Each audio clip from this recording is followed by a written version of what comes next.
live! Oh, Yay! perfect. Oh, Hey guys. Okay, so I just need to find it on YouTube and link it to Twitter.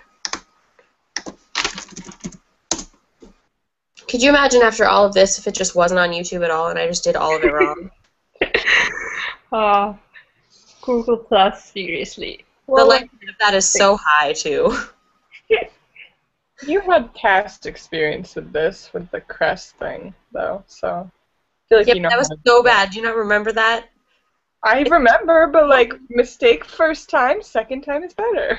Oh, my first live show, the first 10 minutes was me clicking and going, is this live? Is this live? For like 10 minutes. And it's when you go watch the live show, you can enjoy that. It's quite embarrassing.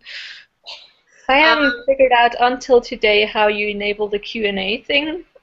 Oh, No idea. yeah. The Q&A can be really difficult. Okay, can somebody go to my channel and see if it's live? Because it's not showing me that it is for It me. takes a little bit of time for it to show up on YouTube. On the YouTubes, I'll check on my subscriptions there. Yeah, Yep. it's live. Okay. And 2 people are watching. Hello. Did you turn on the Q&A? I did. Can somebody link it to Twitter then? Because I can't find it. Yeah. Did It's did. not in my subscriptions yet. Q&A.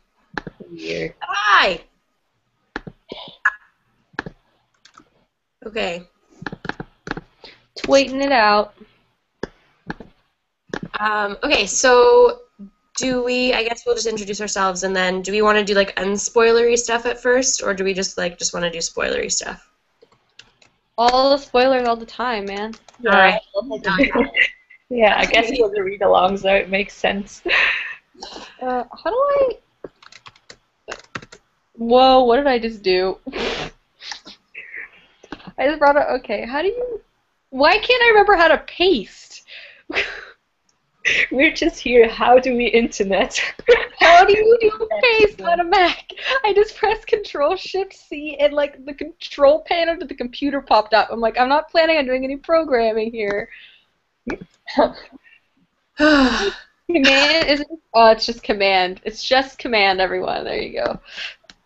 Problem solved. Okay, so I guess we'll Alright. introduce ourselves first. I'm Ashley from Said the Story. I don't know who's next. I was go. I'm Reagan from Peruse Project.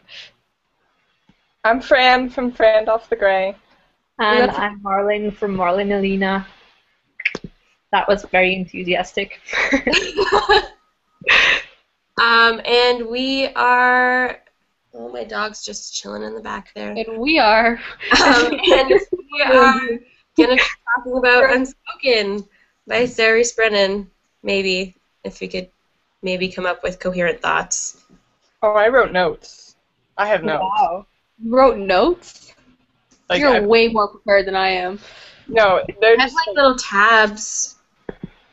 yeah.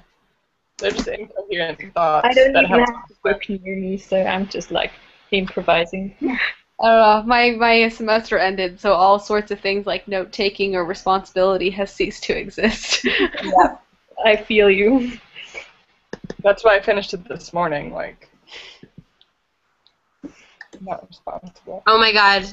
Honestly, I'm going to tweet out that picture of your response when you finish the book, Fran. It was so funny. It was so funny.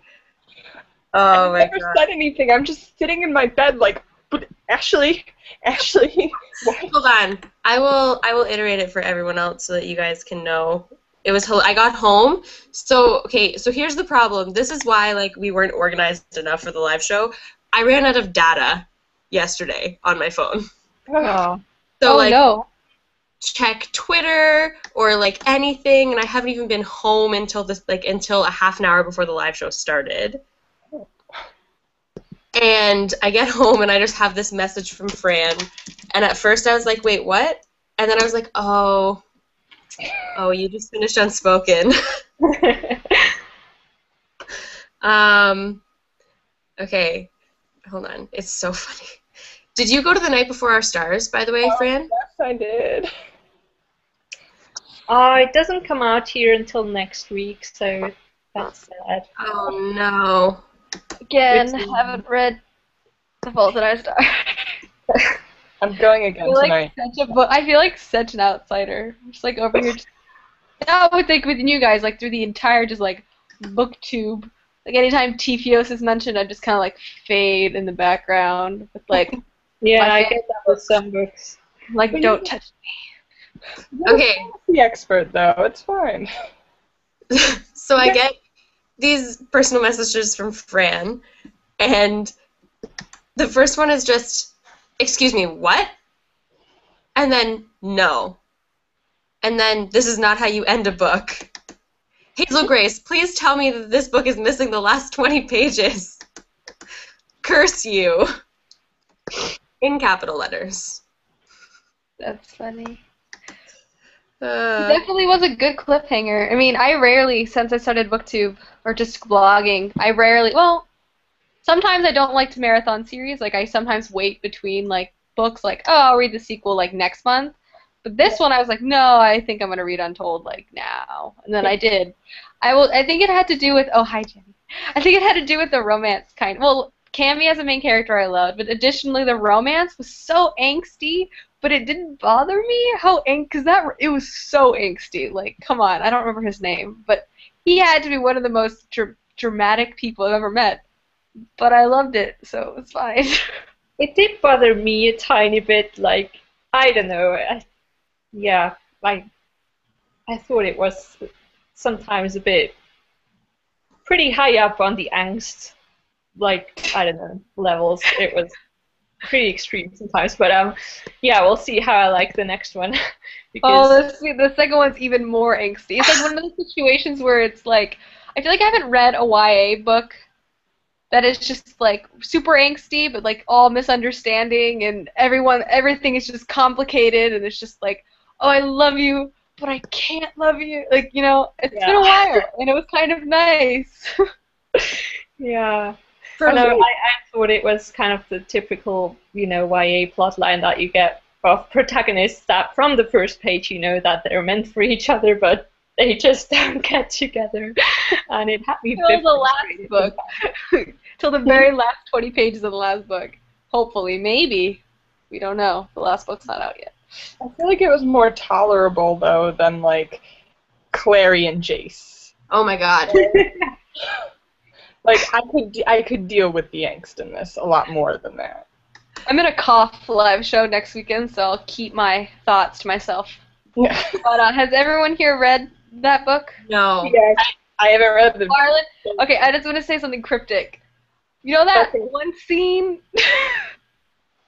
Did you laugh? Because I laughed.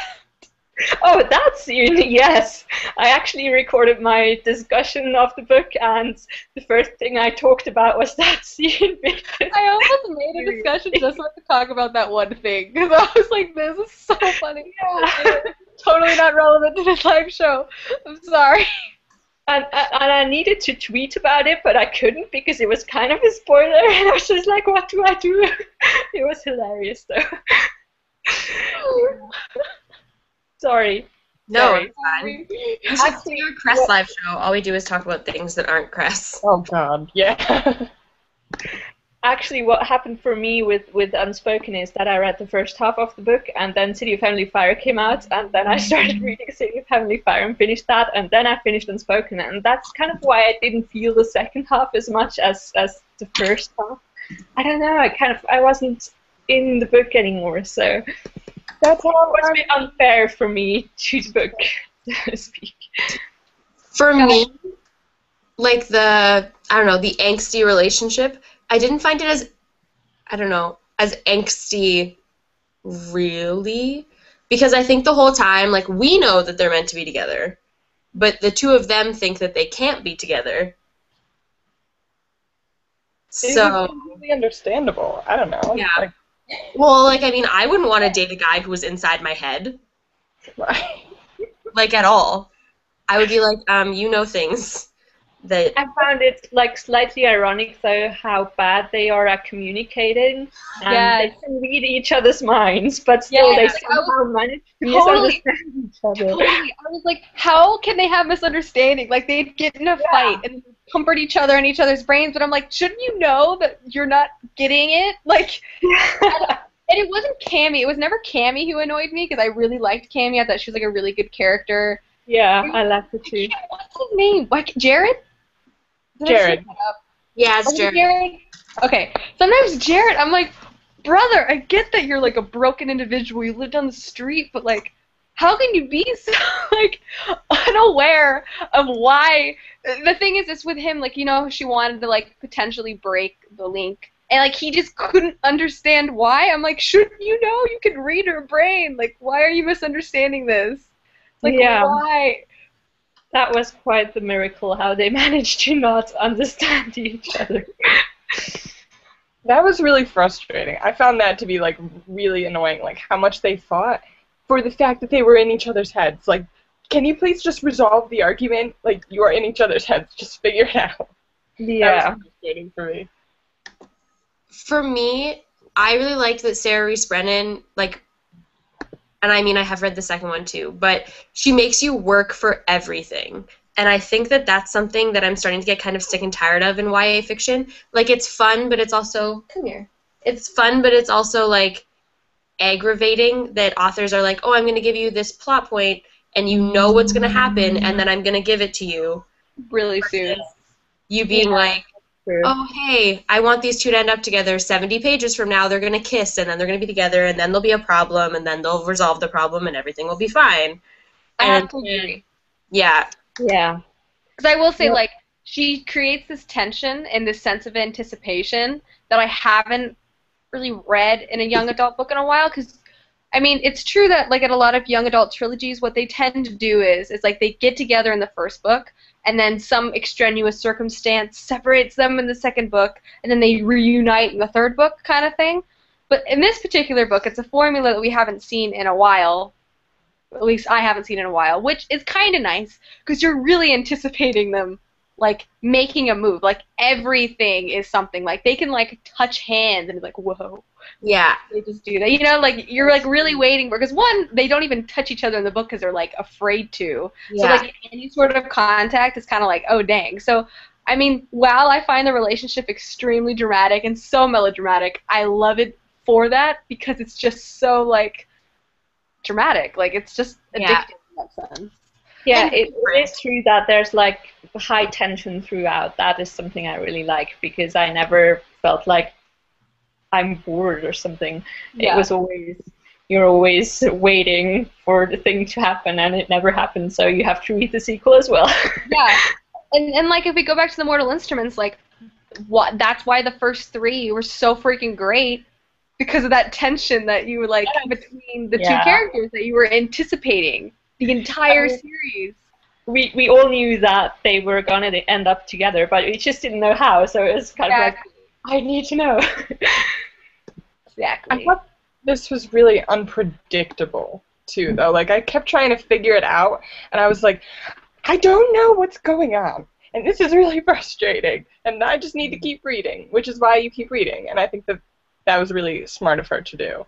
Yeah. By the way, speaking of like the Mortal Instruments, did anybody else catch Jocelyn Fairchild showing up in Unspoken? Yes!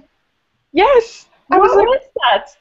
And that can't be coincidence. Oh! Jeremy Brennan is friends with Cassandra Yes. Clare. And That's that, exactly.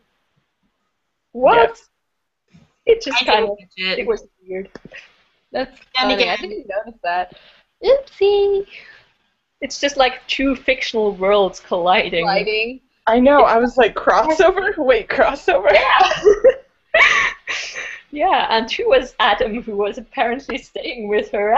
I started like developing crazy theories when I read that because it was. What if Cammy like shows up? Yeah. In What the if next Cammy like spin-off shows up like Yeah. Shadow Hunter World? She She's like a reporter. She's like, give me the scoop. Yeah.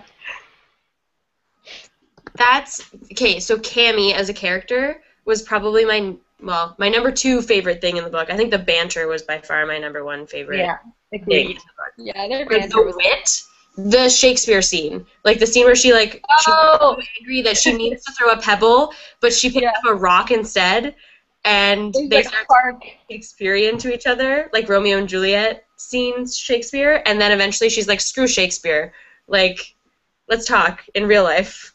I hate Yeah. Romeo and Juliet. Yeah. That was funny. They were funny. I liked her. Like all the things she'd say. Like I remember in this one scene, like I thought she was also like very socially aware.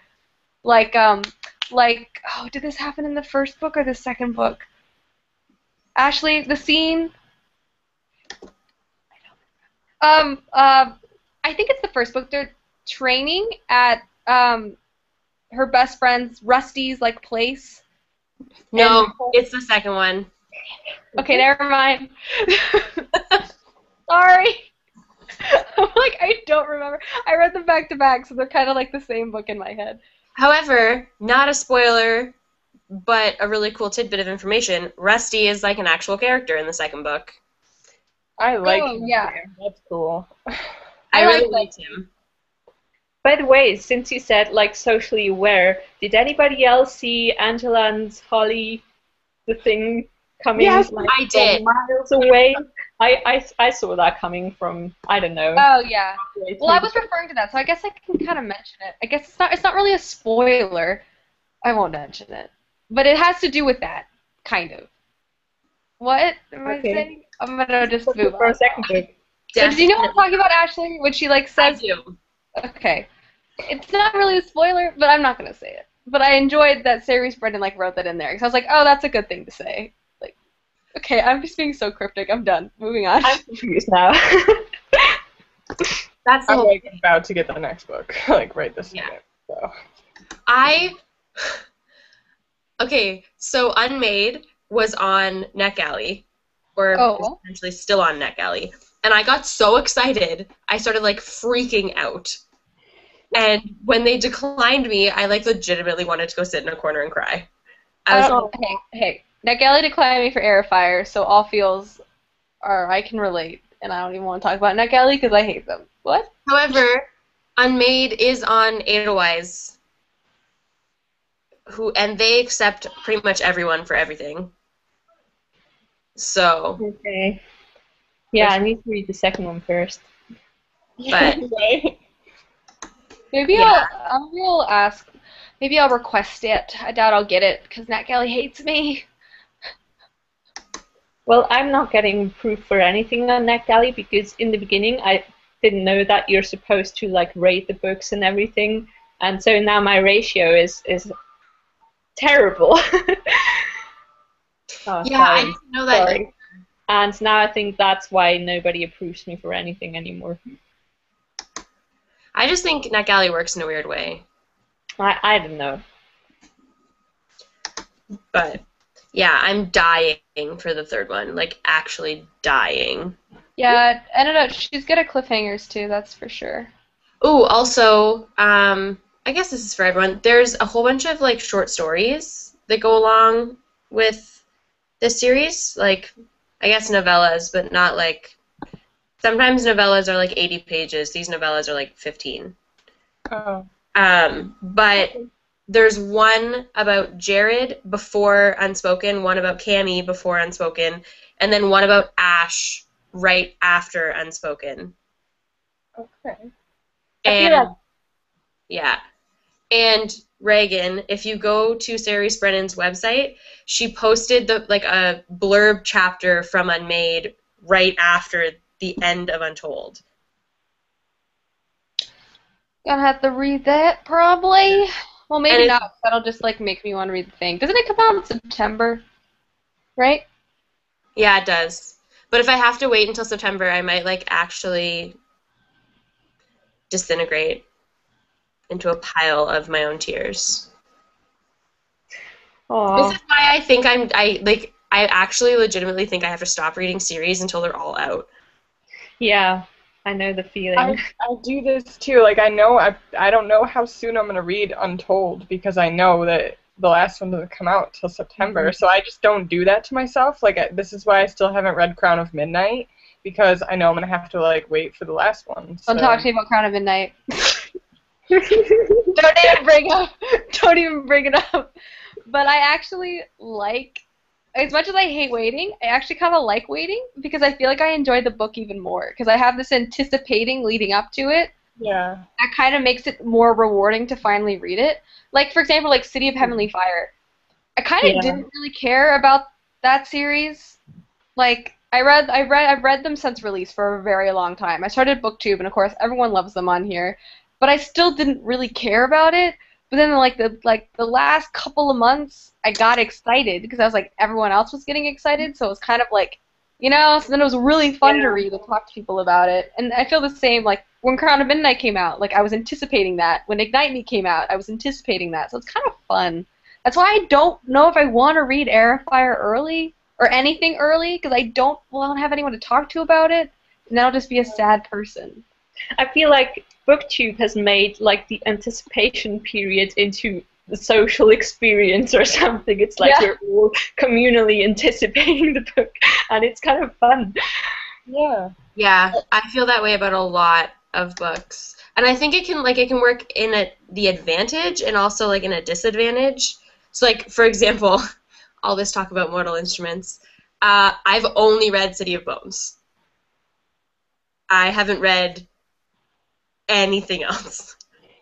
Well, you're not alone. Yeah. And I really want to read The Infernal Devices because everyone says it's better, and like City of Bones for me, I was like, oh, the premise is so great, but I just didn't like the execution.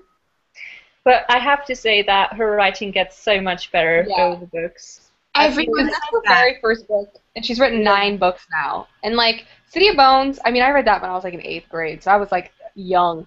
City of Bones was like okay, and then they build on each other, and then you read the Infernal Devices, and then you read like the last 3, and then you'll appreciate it. Because I remember when I was reading the last of the Mortal Instruments, I was so impressed by like the character arcs, I suppose. Like I was impressed to see like reflecting back on the first book to the last book, and even just like the writing. I was talking to someone like her writing has definitely changed since the first book. Yeah, a lot, especially after or with the Infernal Devices. I feel like it improved so much.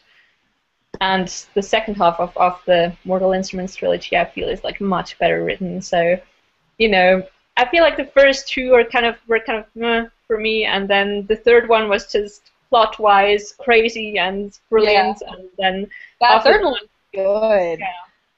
And then after that, I feel like the writing as well gets so much better. So I mean, I think it's worth it because it's also cool. It's such a long series, and you're with the characters for such a long time, and then you get really into it. At least that's how it was for me. And then there's Clockwork Princess to read, which is the greatest book.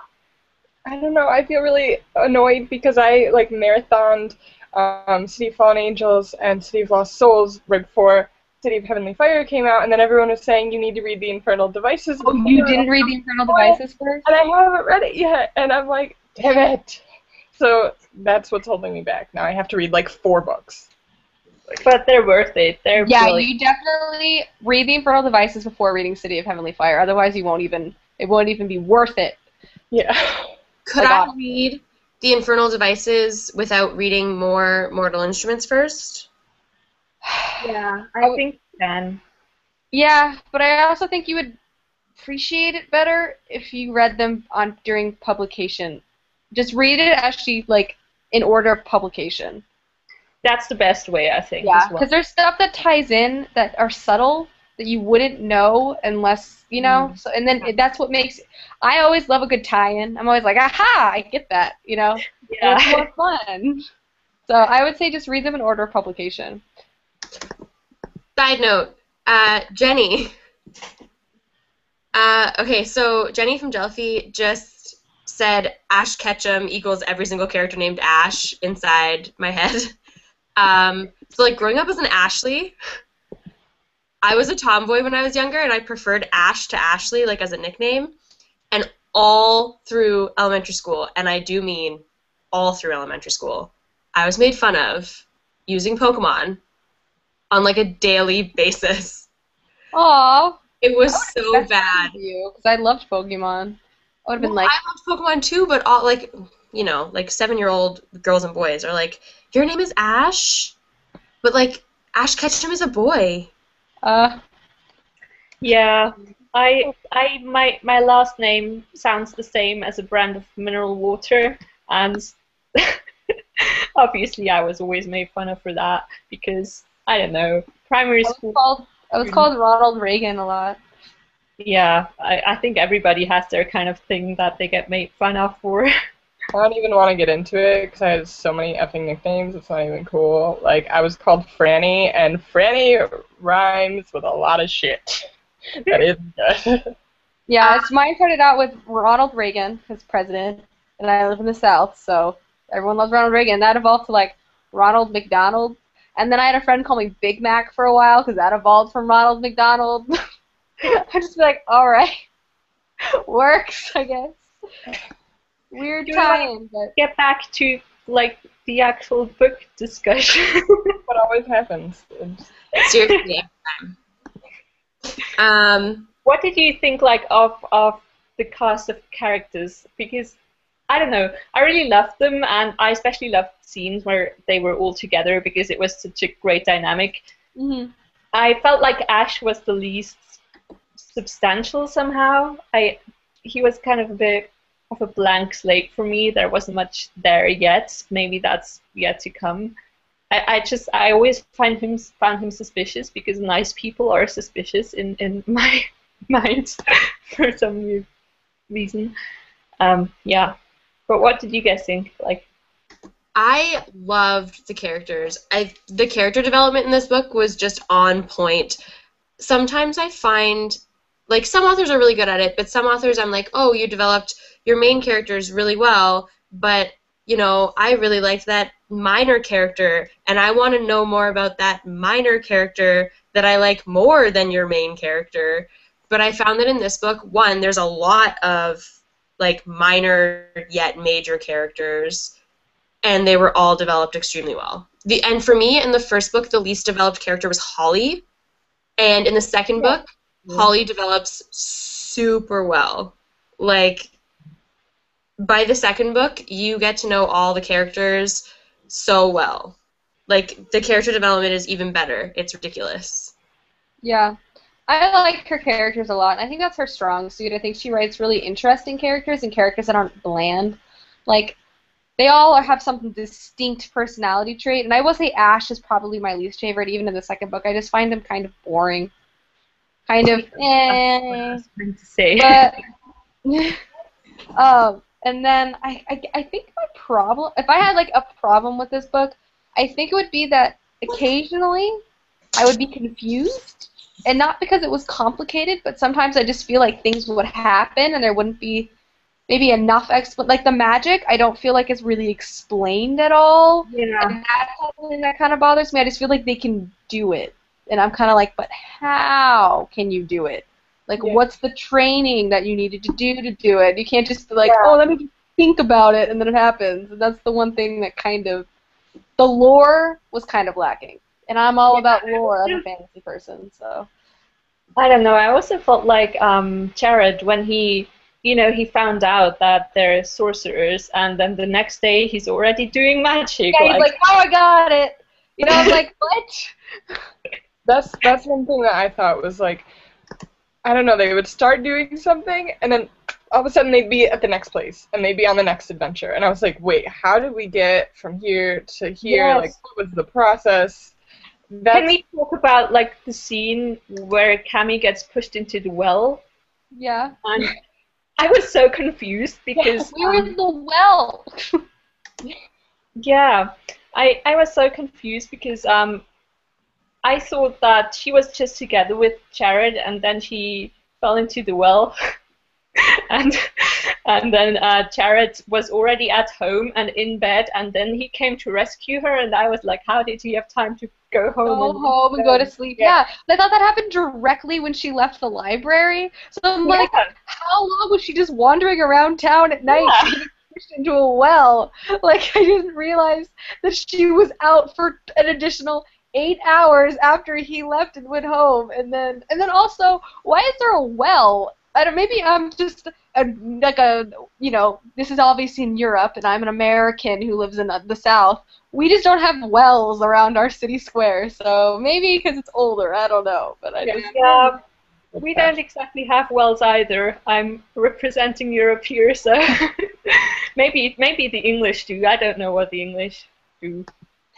I didn't, I guess, like, I didn't think that it was like he went home and slept for 8 hours. I think it was more, and I mean, I read it a while ago, but for me, the way I remember it is, well, one, Cammy loves to just walk around and, like, meander in a forest for fun, to just think and or try to find suspicious things.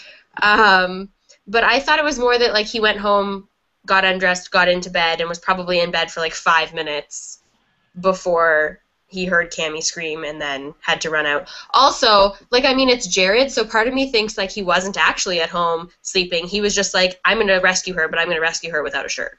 You know what I mean? Like that. Yeah, I mean, like, I don't know. It just seemed like how it was written. It seemed like time had passed, and I don't know when the time had passed. That happens to me sometimes. Like, random, like, I'd get confused sometimes when they were just randomly went back to the house. Like, she would go to that house, and then people would show up. The family would show up, and they'd have these conversations. And sometimes I was kind of like, I don't understand how they got here, or, like, why they're talking about this. I don't know. Maybe I'm just really stupid. I have the same problem. When I first started reading Unspoken, the jump cuts kind of bothered me, and I was like, hey, wait, what? What? Wait, what? But then I was like, hey, this is, like, realistic. And then I kind of started to like it. Because, like, realistically, that's how, like, real life would be, right? Like, it wouldn't be like there would be a problem, they would solve said problem, then there would be an acceptable amount of time before the next problem. It would be like, oh, hey, a whole bunch of is going down, and it's all going down at the same time. Because that's probably what would actually happen if wizards were real. Yeah, that's not the thing I had a problem with. And in fact, I feel like this book didn't necessarily do that, especially with the second book. I felt like everything in terms of conflicts was really planned out, and I was like, that doesn't make any sense. Why would a villain just, like, take his good old time, like, let me just do this? But in terms of the first book, I don't know, it's been a while because I read the second book already, and I just recall being kind of like having to reread something because it wasn't just well. I just felt like, and I really enjoyed it still. It's just, as someone who reads a lot of fantasy, I just didn't feel like there was enough explanation to, like, the lore, the world, the family, the reason why they're doing what they're doing. You know? Also that kind of that weird creature made out of ice that suddenly shows up in the woods that is somehow out of Cammy's grandma's stories. Oh, yeah. I didn't really get why that was there, and kind of. It was kind of that she could do magic too. Yeah. But I think that there's a lot, and, like, as a person who's also read the second one too, I think that Ceres Brennan probably gave us a ton of tiny, tiny, tiny hints, but that we still know absolutely nothing. Yeah, that's what it feels like. I think that we won't know anything until the last book. And, like, even then, I'm like, oh,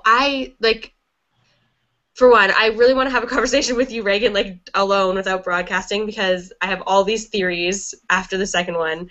But I don't think, and, like, this isn't really giving anything away, but, like, I don't think that the villains, and I mean, I guess this kind of happened in the first one and the second one, but, like, the fact that the villain kind of, like, waited it out, I think it was on purpose. Like, I think every time the book seems like it was planned out, there's an end game. Like, I just think that we know nothing. I hope so. I mean, like, I really like the book a lot because I really love the characters and I'm really interested in the character story. But in terms of, I guess, it's like, I think I gave the first one like 4.5. I get the last one a 5.5 out of 5. And that's mostly because, like, I really like the characters. But, yeah, the plot, I think, is, like, solid, but it's not necessarily the most unique. But, like, it's still really good. Like, you can tell she's put a lot of thought behind it. Yeah, I'm interested to read the last one so I can kind of have, like, a full opinion on the whole thing before I can, like, make these things that I don't know, obviously, because I could be entirely wrong. So, yeah. I hope that it all kind of ties together in the end. I mean, I haven't read the second one, so, but still, I feel like sometimes you get a bit of an explanation that is unsatisfactory, and I hope that she manages to, tie it up neatly and nicely and make everything kind of fit together. That I like that when that happens. I already Yeah, feel like and she you know, planned I this. feel like that's what's gonna happen because if she hints at something, I'm sure she's gonna revisit it because she's done that, I think, in the second book. And like I have, like she writes really unique characters, so I know her story is gonna be a product of that as well. Like her story is also gonna have like a unique twist to it as well. So it's good. I mean, like I really liked the first and second book. Obviously, I gave them both really high ratings. Just being a nitpick. I feel like she knows we know nothing, and we are like at her mercy, and we are all going to be surprised. Like I have just like read only one book, and I have like complete faith that I don't know in this series. I don't know. I feel like we think, like, I don't know. I think that Ceres Brennan really just likes to screw with our heads, which is actually kind of Yeah. nice because like not a lot of YA authors do that. Like at first when I was reading this book, I was reading it like nonstop. I've read it so quickly, and I had plans to hang out with Brad, and I was at his house, and he was like, "Aren't we gonna hang out?" And I was like, "No, I just want to read this book." And I'm sitting there reading, and I start like freaking out and like hyperventilating as I'm reading. And he's like, "What's going on?" And I was like, I just want what I want to happen, but at the same time, I don't want it to happen because the fact that it's not happening is so unprecedented that I like it, but I don't like it because I just want it to happen because I've been conditioned to get this so easily that I just want it. You know? Like, and like that's really how I feel, but also I've kind of like prepared myself for like the third book just for like everyone's just going to die or like everything's just going to it's just going to be bad. So that I'm prepared for it in case it does happen. Yeah, it's always good when you have very low expectations because then you'll feel all the more like triumphant if something good happens and you're like, yes. I was prepared. I was really afraid I was gonna dislike it. I was afraid Ashley hyped it up so much and I was not gonna like it. And then obviously I got to the end and y'all know what happened. So I had faith. Yeah. Well, I gave it 4 stars. I guess I already said that in my review, just because, like the things that we mentioned, the transitions that are sometimes just a bit jumpy and you don't really get how much time has passed and stuff like that. But overall, I thought it was just really unique. It's not something I've read before like that, so I just like the small town setting as well. I have a thing for small town settings. And I was actually reading it on one weekend when I was visiting my mum who lives in a small town, and it was just perfect because I was in a small town reading about a small town. And it was, yeah, that was brilliant. Cammy for me. Like, that's just not even characters, just Cammy. For me, okay, one, the fact that she wants to be a journalist, I understand that I'm biased in my love for that, but it was just too much for me to handle. It was so awesome. And also, the fact that, and I cannot think, and I've been trying to rack my brain, I can think of really strong female characters that don't have superpowers, but I can't think of, like, really strong female, except for Hermione, like a really strong female character who is like, I'm a girl, and I'm going to wear dresses, and sometimes I'm going to wear really pretty shoes, and sometimes I'm going to be super, super freaking intelligent, and other times I'm going to, like, swing your body over my shoulder and throw you on the ground, because I can. The only person I can think off the top of my head is Selena Saradathian, and I think that's what made me love this character so much, because, like, she was so comfortable in who she was. She's like, I am a girl, and I like to wear pretty dresses, but guess what? You can't, like, I am comfortable in what I want to do in my life. You're not going to tell me, and you're not going to tell me I shouldn't do something because I make that decision for myself, Yeah. blah, blah, blah. So she was basically all the reasons why I loved Selena and Throne of Glass, too, because I felt like they're really similar. They're obviously very different. One's an assassin, whatever. But, like, Selena's very much in the same way, and I think that's why I loved Cammy so much, because I just appreciated how comfortable she was and how she wasn't going to let someone else alter who she is just to, like, appease them. So Yeah. I really, really loved Cammy as a character. Yeah, same. And She's the brilliant. fact that she could defend herself physically, like, you usually don't see. I mean, like, you have to have a damsel in distress, and I feel like all of the characters in general, none of them really were damsels. Like, they all had some aspect to them that was like a fighter, and I thought that was really cool because you didn't like make one character really better than the other. But obviously, Cammy was like the whole package. Yeah. Okay, one, she didn't care about, like, I mean, like, she cared about boys, but she didn't care about boys. Yeah, Like, that wasn't her main focus. no, it wasn't at all. And anytime one of them was like, don't do this, or please do that, she was like, no, I'll do what I want to do. And if that coincides with what you want me to do, great. And if it doesn't, go away. One Like, one of my favorite things she ever said was, "I'm not." Oh God, what was it? It's like, I'm not gonna not do something because I'm afraid. Like, oh, that I feel like that just sums up her character. Like, she's still yeah. gonna do what needs to be done, even if she's afraid, because she's just that kind of person. I love it. I love it. Yeah. Like, even when she's going up against someone who she knows has, like, magical powers, she's just like, what do you think I'm going to do? Stand here and let you harm people that I love just because I think you could kill me? No. Also, it's something that I wanted to mention in my review, but I forgot. But I think it's great that she's part Asian, and that we also have a non-heterosexual character in the book as well. I think it's kind of a good book that represents kind of diversity, which is at the moment all the rage in the YA world, discussion world. But I thought that was really nice. I also like that this book is very diverse, like extremely in terms of like the diversity thing that's going on in YA right now, but that you wouldn't know it. Yeah. Like it's not being promoted by that. Yeah.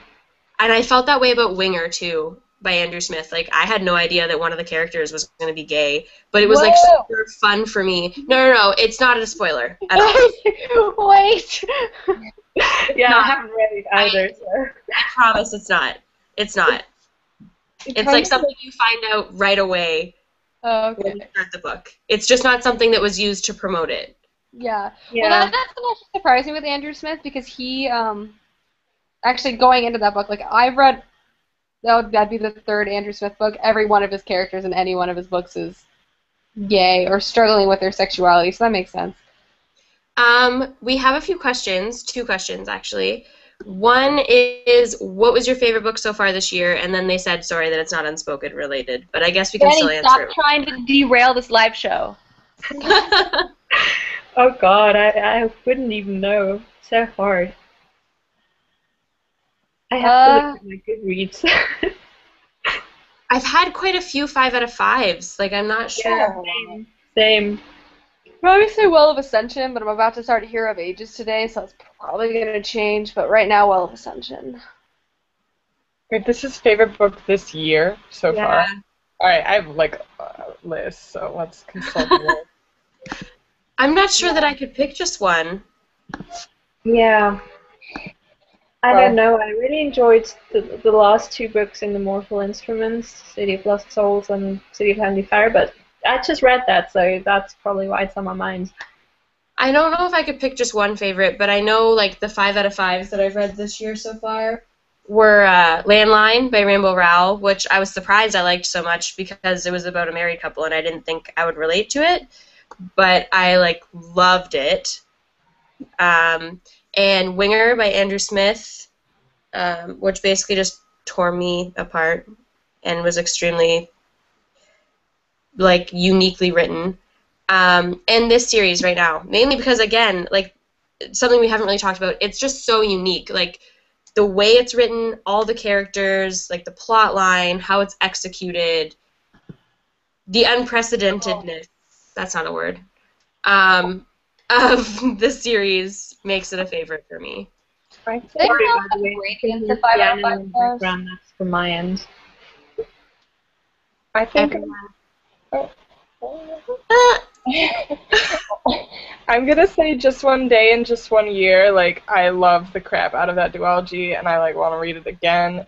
But also, To All the Boys That I Loved Before, that was hella good, and We Were Liars. Like, just those I are. just got that today in the mail, so I'm gonna read that soon. I don't know. I'd say The Well of Ascension was mind-blowing. Literally mind-blowing. It's ridiculous. Vicious was really, really good. Um, the Lumetri Chronicles, I read all 3 of those this year, and those were amazing. I'm like looking at my bookshelf. It's really hard. I read a lot of really good books this year. Like Days of Blood and Starlight was amazing. So good. Like, I Oh, can't. that's being sent to you, by the way. Yeah, I'm looking at my Goodreads, and there's a lot. There's Cress as well, which I really enjoyed. Press was really good. I think I gave that 4.5 or 5. Like, that one was really, I like that one a lot. Yeah. For school, I had to read The Handmaid's Tale, and that was brilliant. Loved it. And what else? Pride and Prejudice. I also read. I already forgot, but I love Pride and Prejudice. I read yeah, that, like, I think that's one of the only classics that I just, like, randomly just picked up because I felt like reading it. Like, not for school or anything. I was like, I'm gonna read this. And I read it like it was, like, young adult. I, like, flew through that book. I read yeah. that in 8th grade. It's so That's like funny. thing. Oh, I also read The Storm of Swords this year, which obviously. Oh, right, Game of Thrones. That's on there. That's Yeah, on I read Game of Thrones and A Clash of Kings. All the ones I've said literally are fantasy, but whatever. It's I fine. know. I'm like right. They're all fantasy. That's what we expect. So. Yeah. Okay, other questions. Oh, who I think it was. Yes. Okay, so Cammy aside, who is everyone's favorite character? Angela. Yeah. Although it's weird how she's so sleepy.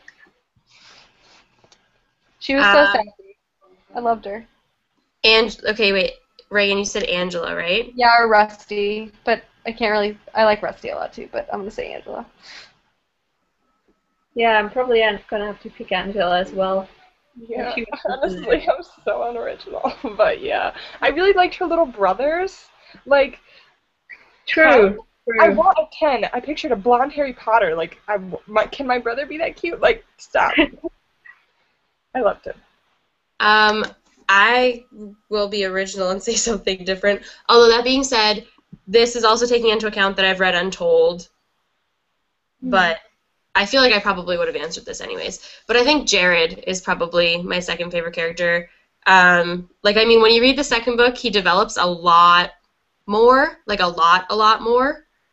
But for me, I'm also just a sucker for the underdog. Like, I'm just a sucker for any character that seems like they just need a hug, like a really long hug, even if they don't want it. Like, yeah.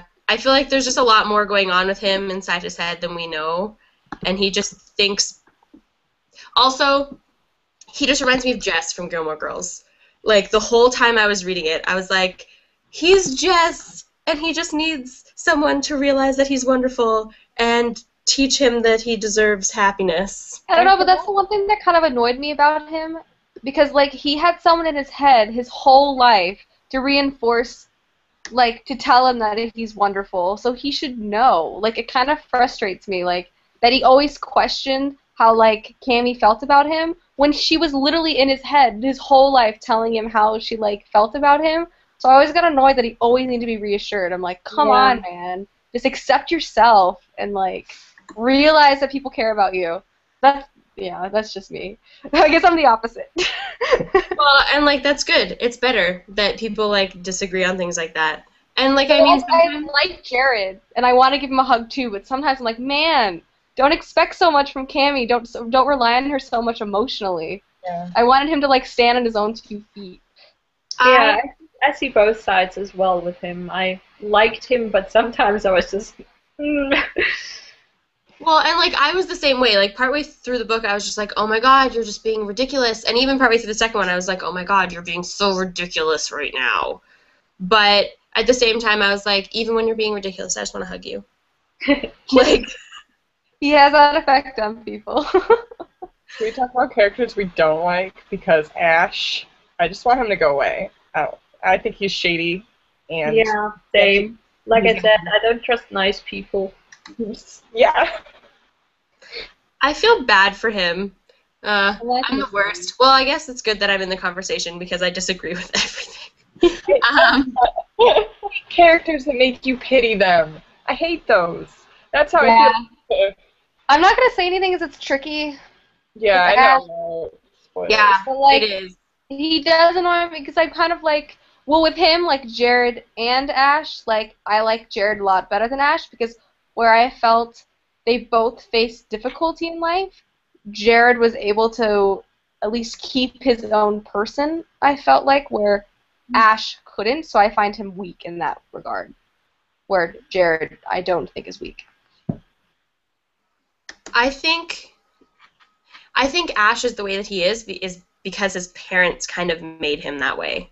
Yeah. Like, I don't fully blame Ash for the situation. That being said, like he's not my favorite character. For me, I think Angela could have been a favorite character, but that she didn't get, especially in the first book, she just didn't get enough oomph for me. Like I wanted more from her. Like I wanted Sarah Reese Brennan to give me more about her, Yeah, that's true. which you do kind of get in the second book, but like I wanted more. I just thought she was funny. Yeah, I she was felt like great. in the beginning it was very much, or I liked it in the beginning a lot that there was a girl-girl friendship in this book at all, which is something that also sometimes doesn't really exist in YA. Yeah. I like that a lot, and but then I feel like the boys kind of took over later on in the book, and Angela didn't get much of a role anymore, which was a bit sad. But yeah, I hope she'll show up again. So. The one thing I did really like was Cammy and Angela's friendship because I actually have a best friend that is kind of like, not like Angela, but in the sense that like we are very, very different, like extremely different, and everyone in the world looks at us and is like, why are you two even friends? Like what conversations do you have with each other? And like the whole time I was reading it, I was like, oh, this is exactly like me and Brooke. Like everyone looks at us and is like, what is going on? And we're like, it's none of your business. Actually, my flatmate and I are the complete opposites in every way. Like, when I say something about me, it's something in general, you can be certain that it's going to be the opposite with her, but we have, like, I don't know, but we share a sense of humor somehow, and we really get along well, but still we're opposites pretty much in every way. I feel like I would be Angela and my flatmate would be Cammy, but I mean, obviously I'm not as good looking, but kind of if I had to. Oh. No, but okay. In terms of I have two things to say. One, I love their relationship because my roommate and I are like that too. We're like exact opposites, but somehow we just work because of that. And she's more like Angela, and I guess I'm more like Cammy because she's a little more, But the one thing I just thought about, like, why does everyone have to be so darn pretty in this book? You know what I mean? Like, why does everyone have to be like supermodels in the Vale? You know? Yeah. All that magic. True. I think, magic? Yeah. I mean, okay, so for me, oh, no, that's okay, go ahead. oh, I don't know. Maybe it's just Cammy's perception of their beauty. And that could be why, because she undersells herself, so therefore she looks at everyone else and thinks they're more beautiful. That could be exactly why. Just curious. I think that's just a YA thing. Like everyone's got to be so beautiful, you know. I think it really is just Cammy's perspective of everyone else because, like, for example, like when you read the book, it seems like every single person is like, oh, Cammy, oh, Cammy, Cammy, Cammy. Yeah. Okay, there's all these attractive people, but Cammy. And I think that, like, I think it's kind of, I don't know if it's because Cammy is a different ethnicity than them or what, but I think that like Cammy views it differently. Like she thinks that they're perfection when really she's short and like she thinks that she's not as pretty or supermodel-y, but she is just as pretty. And I think that plays on what teenagers in general think. Yeah.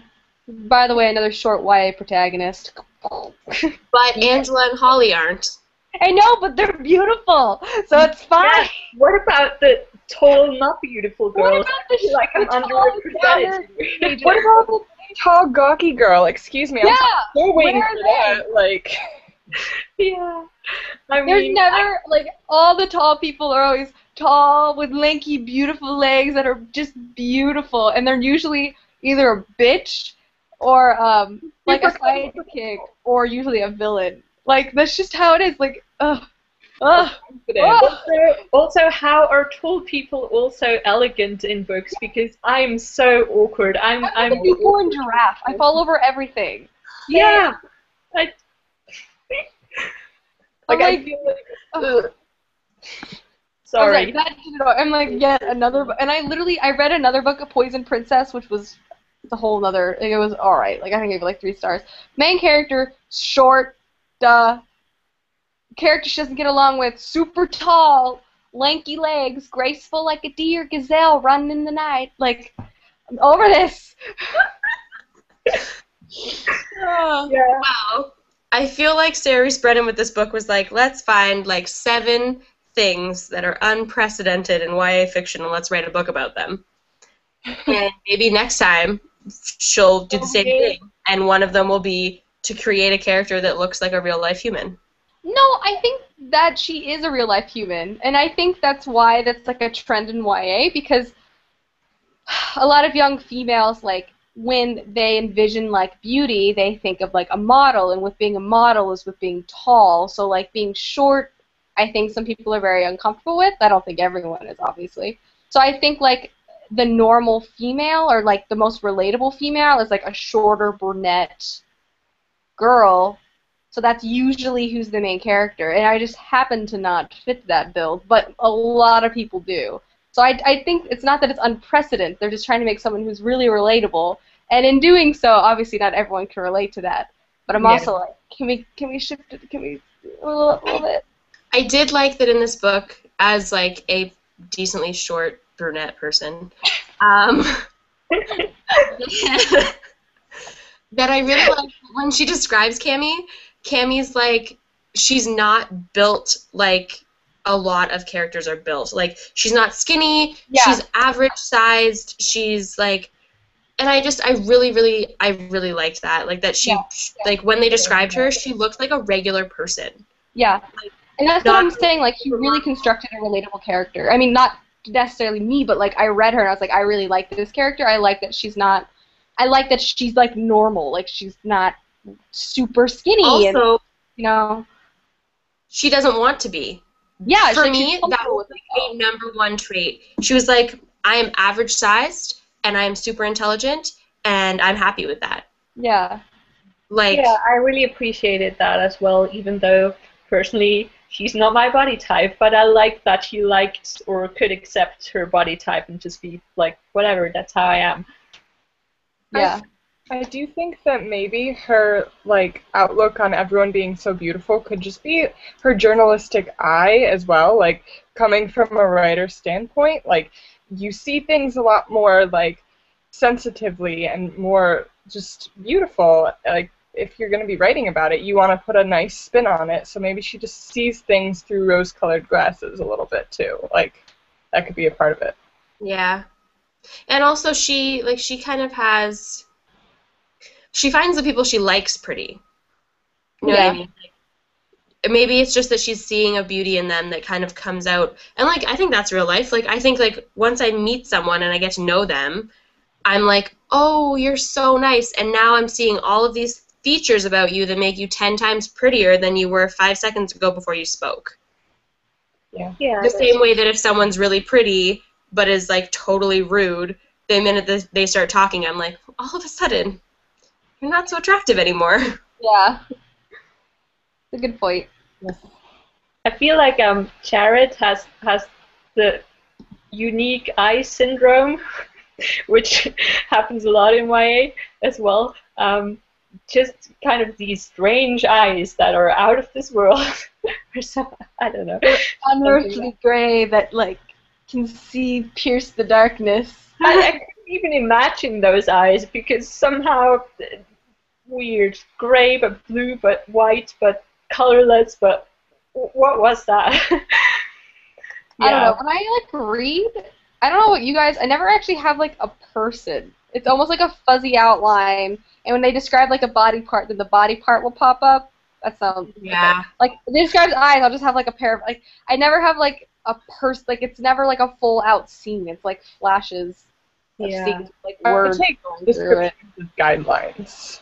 So I just kind of whatever is in my head is in my head. Whatever the author says, they can think that. But I don't really. Like Day does not have a ponytail in my head.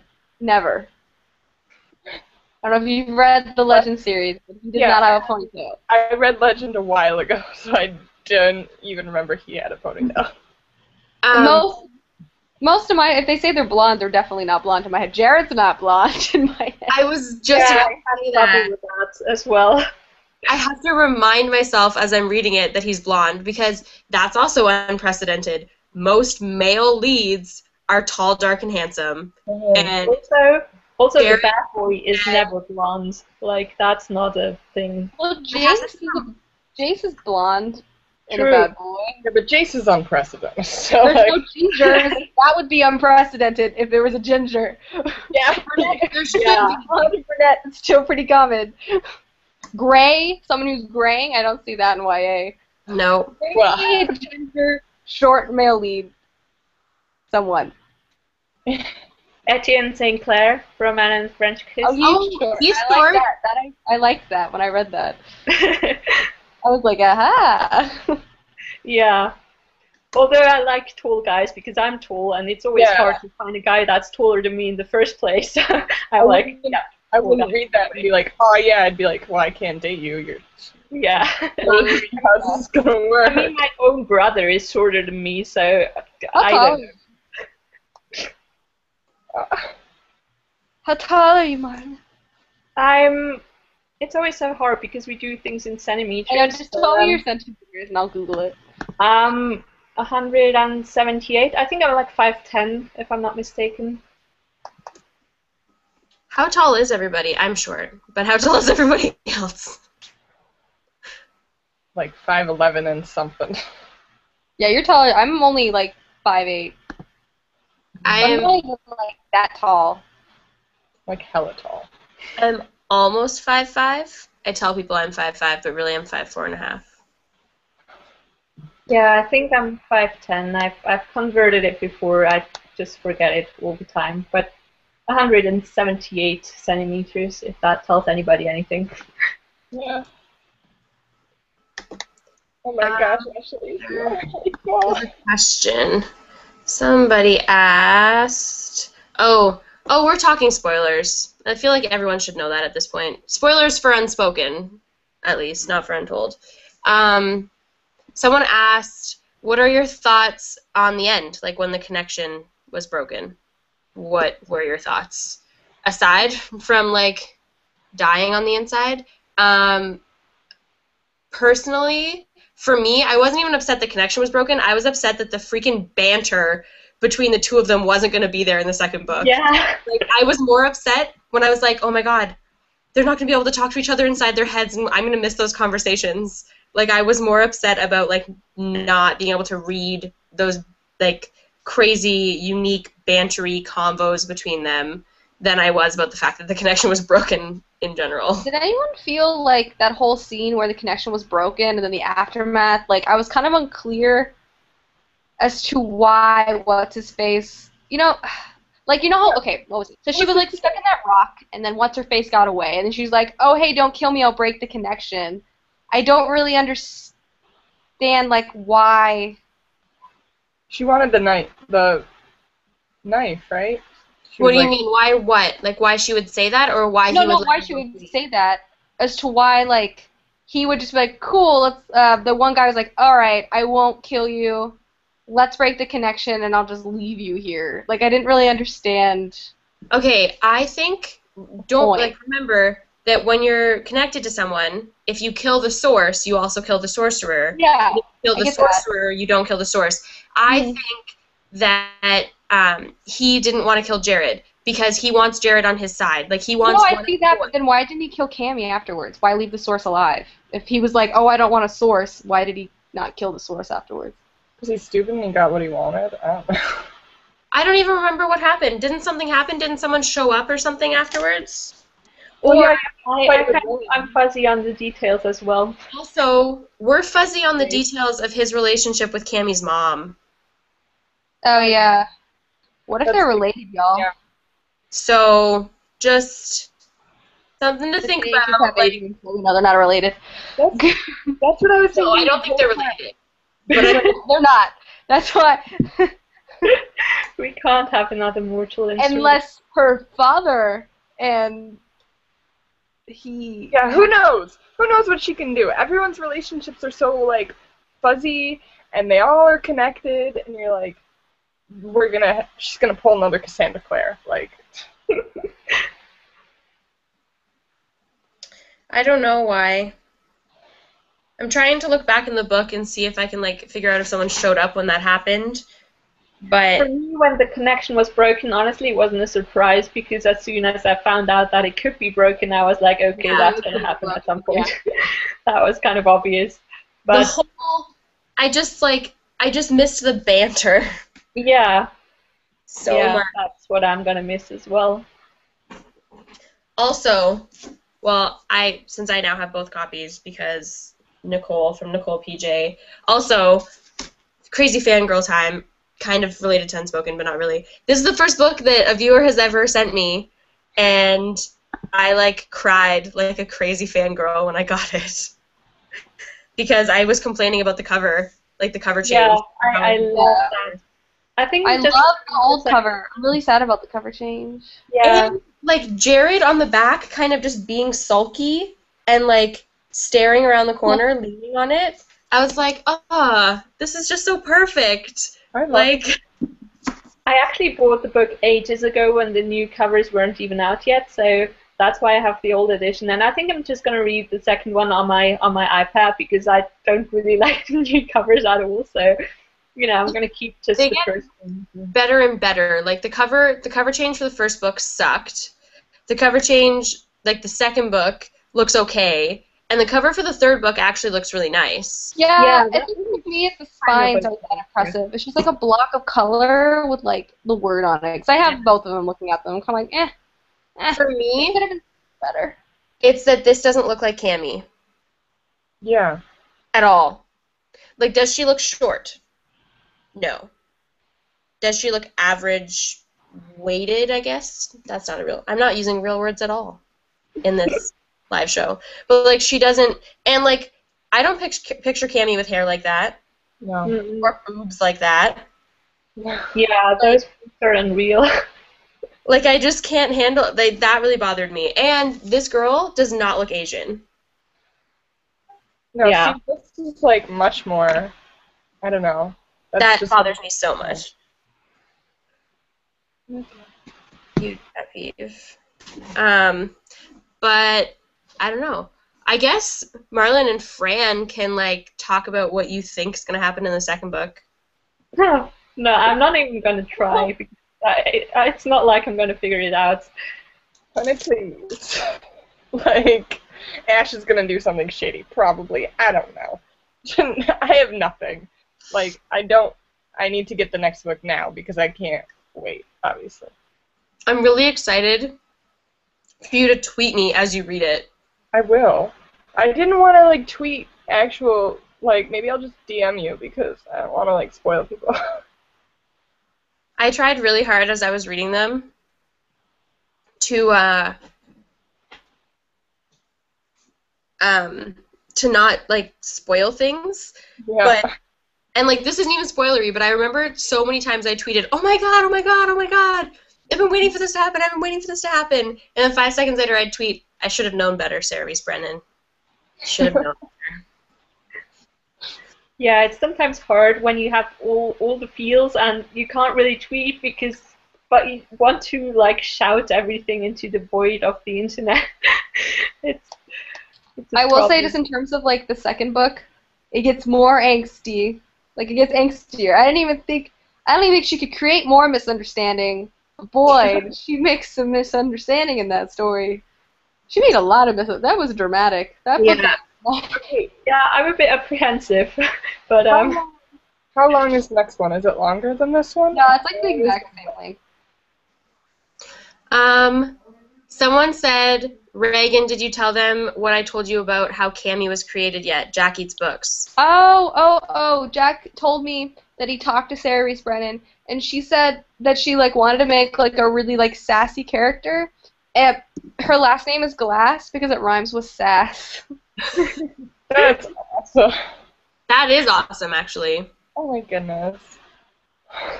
That's funny. And she is super sassy. Oh yeah. I feel like for the emoji book tag that everybody's been doing, she'd definitely be the sassy dancer lady thing. Yeah. That's what I love too, that she always had a comeback. Like usually, I don't know, just like the banter is not as good in other series. And this one I was like, she actually had a witty thing to say back to that. That is fabulous. Yeah, I definitely laughed out loud in this book. Like I Yeah. thought like there was things like the banter. I thought it was funny for sure.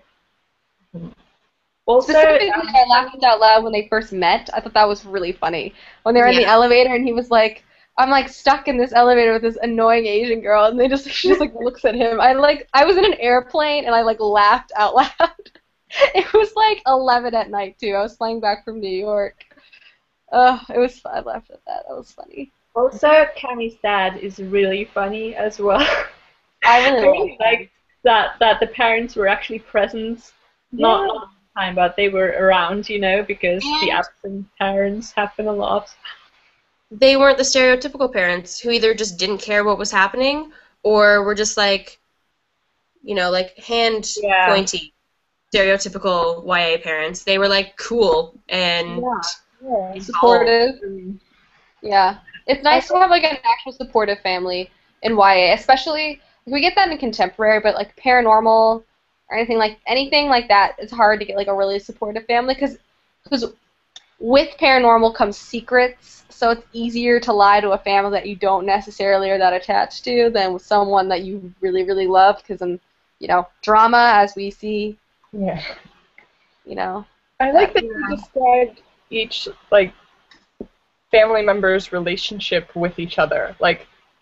That's just something that you don't see a lot. So I thought it was cool that she described how like each son, like Ten and Tomo were like had relationships with specific parents, and like this parent got this one and this parent got this one, and Cammy's like, I don't know. Thought it was interesting.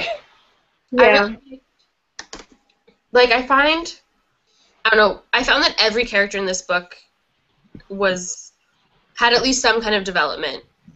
And I really liked the scene where Jared meets the two brothers, and the one that normally just doesn't like anyone liked him, and Cammy was like, he spoke to you, he liked you, and it was like the weirdest possible thing in the world.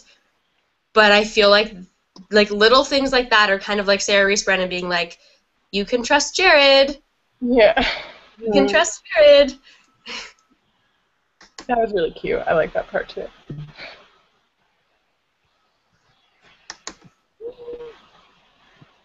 Yeah, the well scene was another one for me.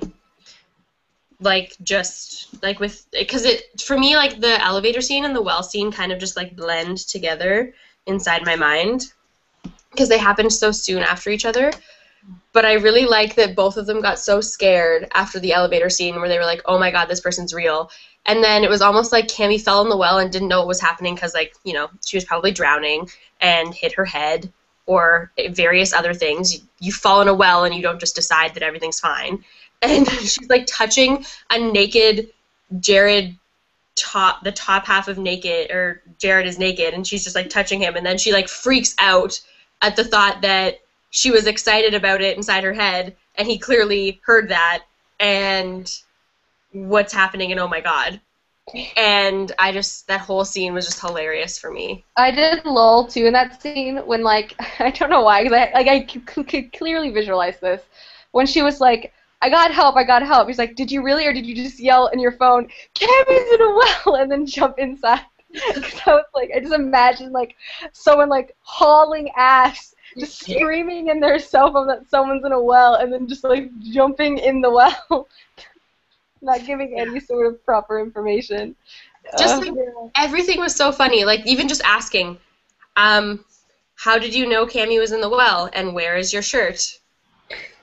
Like, I was just like, that's the funniest thing in the world.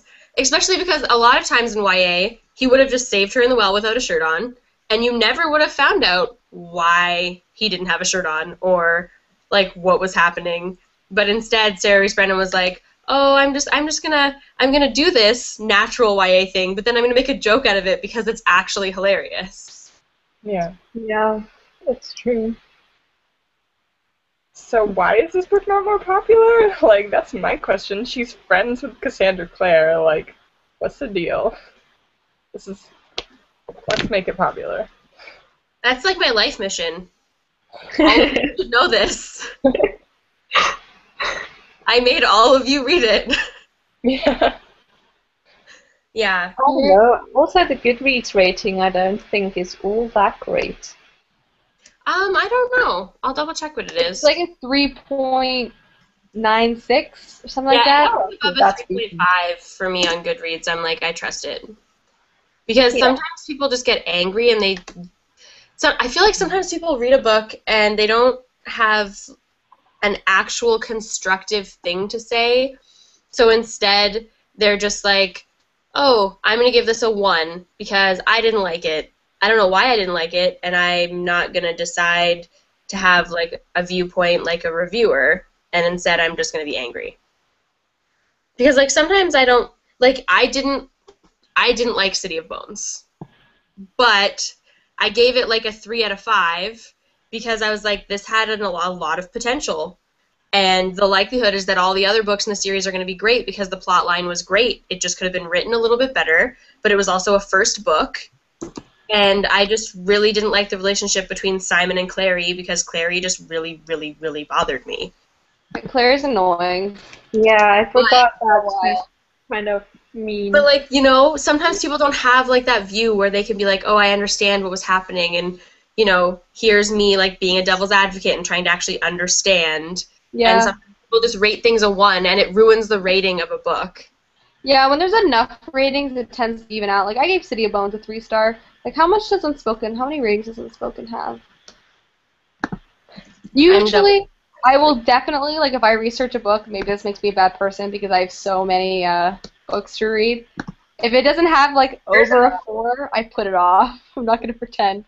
Like, like if I'm researching a book or, like, I find a book really cheap and I, like, look it up, unless it has, like, over a 4, I'm kind of like, maybe I won't read this, which I get is not good, but I do that.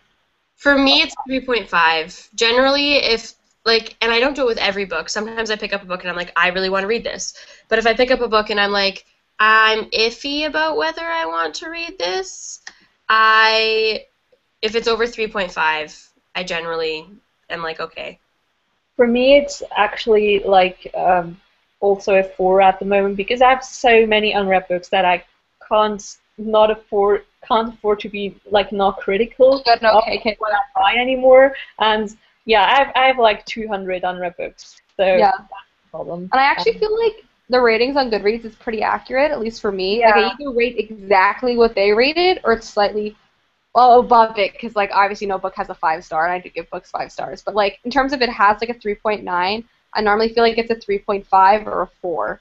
And not that I don't like reading 3.5-star or 4-star books, because I do, but at the same time, I'm like, I could have read a 5-star book. You know, and obviously I gave Unspoken a 4.5, so in the last old Untold a 5. So, like, I really like this. Untold and Unspoken are, like, out of this conversation. Just merely, like, when I'm looking for new books on Goodreads, I'm a little particular. And yeah, Unspoken has a 3.92, and it has like 13,000 ratings. But I think, like, especially this book, especially, it's one of those books where I feel like people either read it and they just hate the angst so much that they can't see past it, or they read it and they're like, this is super unprecedented and very well written. Yeah. I don't really go by ratings on Goodreads, so I just read what I want to read. I don't really let ratings deter me, you know. Well, and like, what's another one? We Were Liars is another one, I think, that like for me was like, I don't know, like between a 4.75 and a 5. Like it was I absolutely loved it. But I also know so many booktubers who read it and really hated it. Yeah, I gave it like a 3. I'm the only one who hasn't read it, I guess, so we'll see where I'll be on Yeah, that. I'm curious because it's one of those books. It's either like I think everyone who reads that book agrees that the writing is beautiful. It's either that it's basically if you liked what she ended up doing or not. Because it's such a short book, so it's either because that book is so short, you know that there's going to be some sort of something. So you're kind of anticipating it. So when you find out what the something is, you either really like it or you think it's like okay. It's one of those kind of things. So with everybody like not talking about it, you know that there's kind of a big deal happening in this book. That's I think with this book, the hype killed it because like you go into it expecting something. You can't not. It's impossible. I would say if I recommend anything for you, Marlon, it would be to just forget about the plot twist and just focus on the characters, because I know that's what Ashley and I have talked about, like with this book. Like, I read it in a sitting, like cover to I cover. read it in a day too. The characters make this book. For me, it was the writing. I couldn't get past the writing. I was like, I could hate this plot line, and I would just read grocery lists that were written like this. Like, it was just so well written, and I couldn't even, I was just in love with just physically reading it. Yeah, the writing was really, really pretty. Yeah. I've had conversations with Susie and Max about this. It's interesting because it's really a polarizing book. So it's really interesting to talk to people who've read it about like their opinions on it. So like I'm interested to talk to both Fran and Ashley about like to tell you like my thoughts or whatever. Obviously not with Marlon here because that would be horrible. But or we can all just wait till Marlon's read it and then we can all just talk about it. But yeah. Yeah. And like me and Fran, who we Google Hangout all the time. Yeah. Not on YouTube. Like people just can't see it. And we spent so long talking about We Were Liars the last time. I think just because it's just it's kind of like a personal thing, I feel like. I don't know, for me it was like deeply personal, like my connection to it, but I think a variety of things can impact how you feel about a book. So like that was a definite factor for me. And that's why it's so interesting, and that's why it's so great to have so many different reviews on books, because like everyone's going to experience something differently. And like I said, with this book, I feel like it's really polarized. In my opinion, people are either giving it like 5 or like 3, because one, everyone agrees the writing's beautiful because the writing is beautiful, but it's just how they take the experience. So it's interesting. Like I like seeing people reading the books. I'm interested to see how they took it. Yeah, it's so. I love reading negative reviews on Goodreads because I'm always curious to see why people didn't like a certain book. It's so often it's easier to say why you didn't like it than to say why you liked it. Does anybody feel that way? Yes. Mm-hmm. Articulate.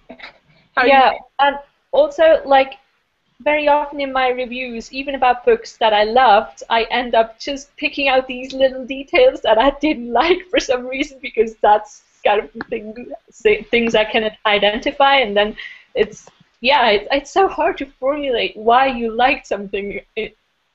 Oftentimes I just go like, it's awesome, it's amazing, read it, but loved it. I have the same problem. Yeah. I think it's like a human condition.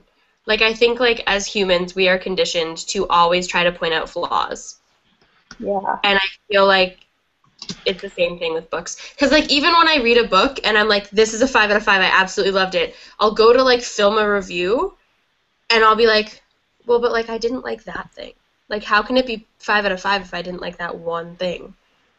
And, like, I've decided I want to start a book journal so that like when I finish a book, I rate it and I explain why I loved it, so that when I go back 2 months later, I can be like, oh yeah, those are all the reasons I really liked it. Like this thing that I'm remembering not liking about it, it wasn't really a big deal at the time that I was reading it. Especially books that I read really quickly, like books that I read in like a sitting. I find that I have a very different opinion of those books than I do books that I have a long enough period of time to like analyze before finishing them. Well, that's the thing with me, because I'm not a very fast reader. It always takes me around 5 days at least to finish a book. So um, I have a lot of time to think about it. You know, just when I'm doing stuff around the house or something, my thoughts will kind of revolve around the book, and then I start analyzing it and picking it apart, because obviously I think like about the review or the things that I'm going to say in my wrap up or something, and then it's suddenly I just, yeah, I always think of the negative things. It's sad. Maybe it's also because I'm too close to it and still know all the details, and maybe if I would be like I had more time, then I would just remember the good things, or I don't know. It's strange. We had a question from Jack Eats Books. He asked us how we felt about the length of Unspoken and Untold, or just Unspoken. And he said that it doesn't feel like the story's dragged out and it's nice and compact, and I actually agree with that. Like for me, like the way the plotline went and just the characters and everything else, I didn't find that the book was dragged out at any point or that it was rushed at any point. Yeah, I agree. Yeah. That's all I just. For me, it was a bit different, because I read City of Heavenly Fire in the middle of reading that book, and Which then is it like took me a long time. It took me a long time to get back into it afterwards, and that's why I felt like the second half dragged for me a bit until the very end, where obviously stuff happens. But I felt like the first, it was. I feel like the mystery was kind of abandoned. Like the whole reporter thing got a bit left out towards the end. But I mean, again, that's a small thing that I'm criticizing here, because overall I thought it was great. Yeah, I think even when like it seemed like the reporter thing was gone, Cammy still acted like a reporter. That's true. I absolutely agree with that. Yes. Yeah, like I really just liked her life philosophies. It's against the law, but we're just gonna be saving lives. Ultimately, that law is more important than the other law. Morally, I can accept it. Let's do it. And I was just like, yeah, that's real life. Like when they went to the house, Rob's old house. I don't remember. Yeah, me neither. I don't remember. But Jared had to break the window to get in, and Cammy was just like, yeah, a broken window, to save the world from a magical evil. Like, I think I can handle that. And I was just like, yeah, this is just too much. It's so funny. Because that's exactly how a journalist would feel. I need to get the story. And if I need to get the story, it means I need to break and enter. Then, like, I think I can justify breaking and entering. Yeah, it was really funny. For me, that was great. Very, very good for Cammy's character development.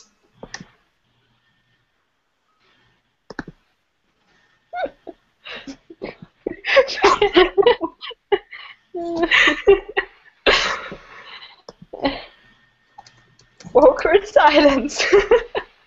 I'm trying. It says that we have new chats, but I can't find them. Oh, there. Oh. Okay. Well.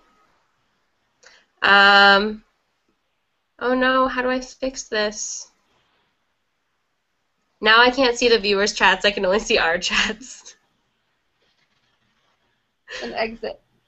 I can't see the viewer chats at all. Click Q&A again. There's not any new questions, I don't think, anymore. But yeah, that, for me, I just... there we go. Yummy. So good. Jack Eats Books commented, it's not a question, but he commented that he wants Sarah Rees Brennan to be as popular as Cassandra Clare, and I totally agree. Like, the minute I finished the series, I was like, has she written other things? And when I found out that she had written another series that's finished, like, that I could, like, marathon, and Oh that yeah, sounds what's the other exactly like one? I actually Yeah, own what's that it one, I called? think. It's called The Demon's Lexicon. Yeah, I own And that first book, so. if anyone has ever seen Supernatural, it I'm a sounds good. exactly like Supernatural. Like, Uh-huh. exactly. Okay. But Ooh. Chapters doesn't sell it in store in What Canada. I about live in, Amazon? so I'd have to do Amazon. That's like the only way I Amazon's could my obtain life. it. It's like all I do. My time is buy things off Amazon.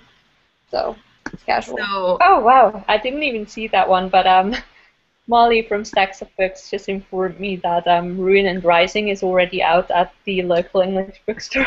So thanks. What are you That's doing here? Go and get it. God.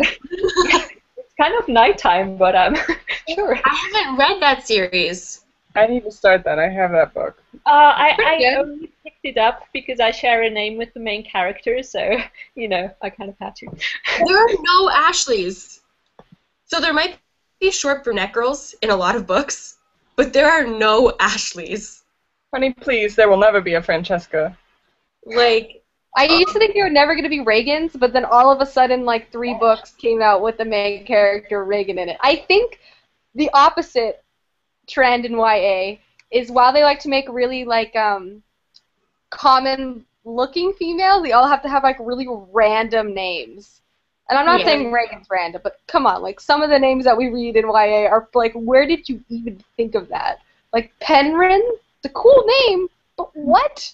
Clary? Cool. Like all like they make them very unique in the terms of their namesake. yeah. Also, Alina, it really depends because in Switzerland and Germany it's like the second most common name at the moment or something. But obviously in the English-speaking world, not so much. Yeah. So I guess it really depends. Yeah. I just, like, for me, it's frustrating because my whole life, it's just been like, Ashley's one of the most popular names in the world. And I'm like one of 5 people everywhere I go. Like every time I go out in public and someone says Ashley, I've like almost trained myself to not respond. Like, unless they like tap my shoulder or like say my last name, I'm like, I'm not even gonna bother because it's probably not me. Because there's so many. But there can't be any book with a character who has my name. Like there's just, it's like there's no bonus to having to live with being someone who has like a name that everyone has. Like there was one elementary school class where out of the 25 people in my class, 6 of us were Ashleys. So I wasn't even Ashley M. I was Ash M because there was another Ashley M. Like, I never had that problem. Yeah, me neither. I've always had to explain my name all my life, though I had to repeat it 3 times everywhere I went because there are quite a few similar sounding names where I'm from, and everybody always got mixed up and called me something that I'm not called, and sometimes I just resigned and let people call me whatever they wanted. I had a history teacher who gave me a name starting with A. Every lesson I would have a different name starting with A. She just couldn't remember. I don't know what it is about this name. I have no idea. It's strange. Yeah, with that's my name, funny. yeah, with my name, Reagan, I spell it differently than like Ronald Reagan, because it's not spelled Reagan, and that's like the normal spelling. My name's spelled Regan. So literally, everyone either spells my name wrong, which they still do. My whole life, people just spell my name wrong, or they say Regan, and nothing drives me more insane than someone calling me Regan. I'm like, that's not my name. And Like vegan. additionally, my last name no one can pronounce either. I'm not gonna just like say my last name on the internet, but like they just say like they butcher like my entire name every day of my life, and it's Yeah. cool at this point. Yeah, Ashley, at least when you go to Starbucks, you don't, like, have trouble because Yeah. I see Fran, and they're like, man? Stan? No. Oh, My name's Hazel. Like, I play games at Starbucks. I never say my name. Ever. They're like, what's your name? Riley. What's your name? I don't know. Sydney. Samantha.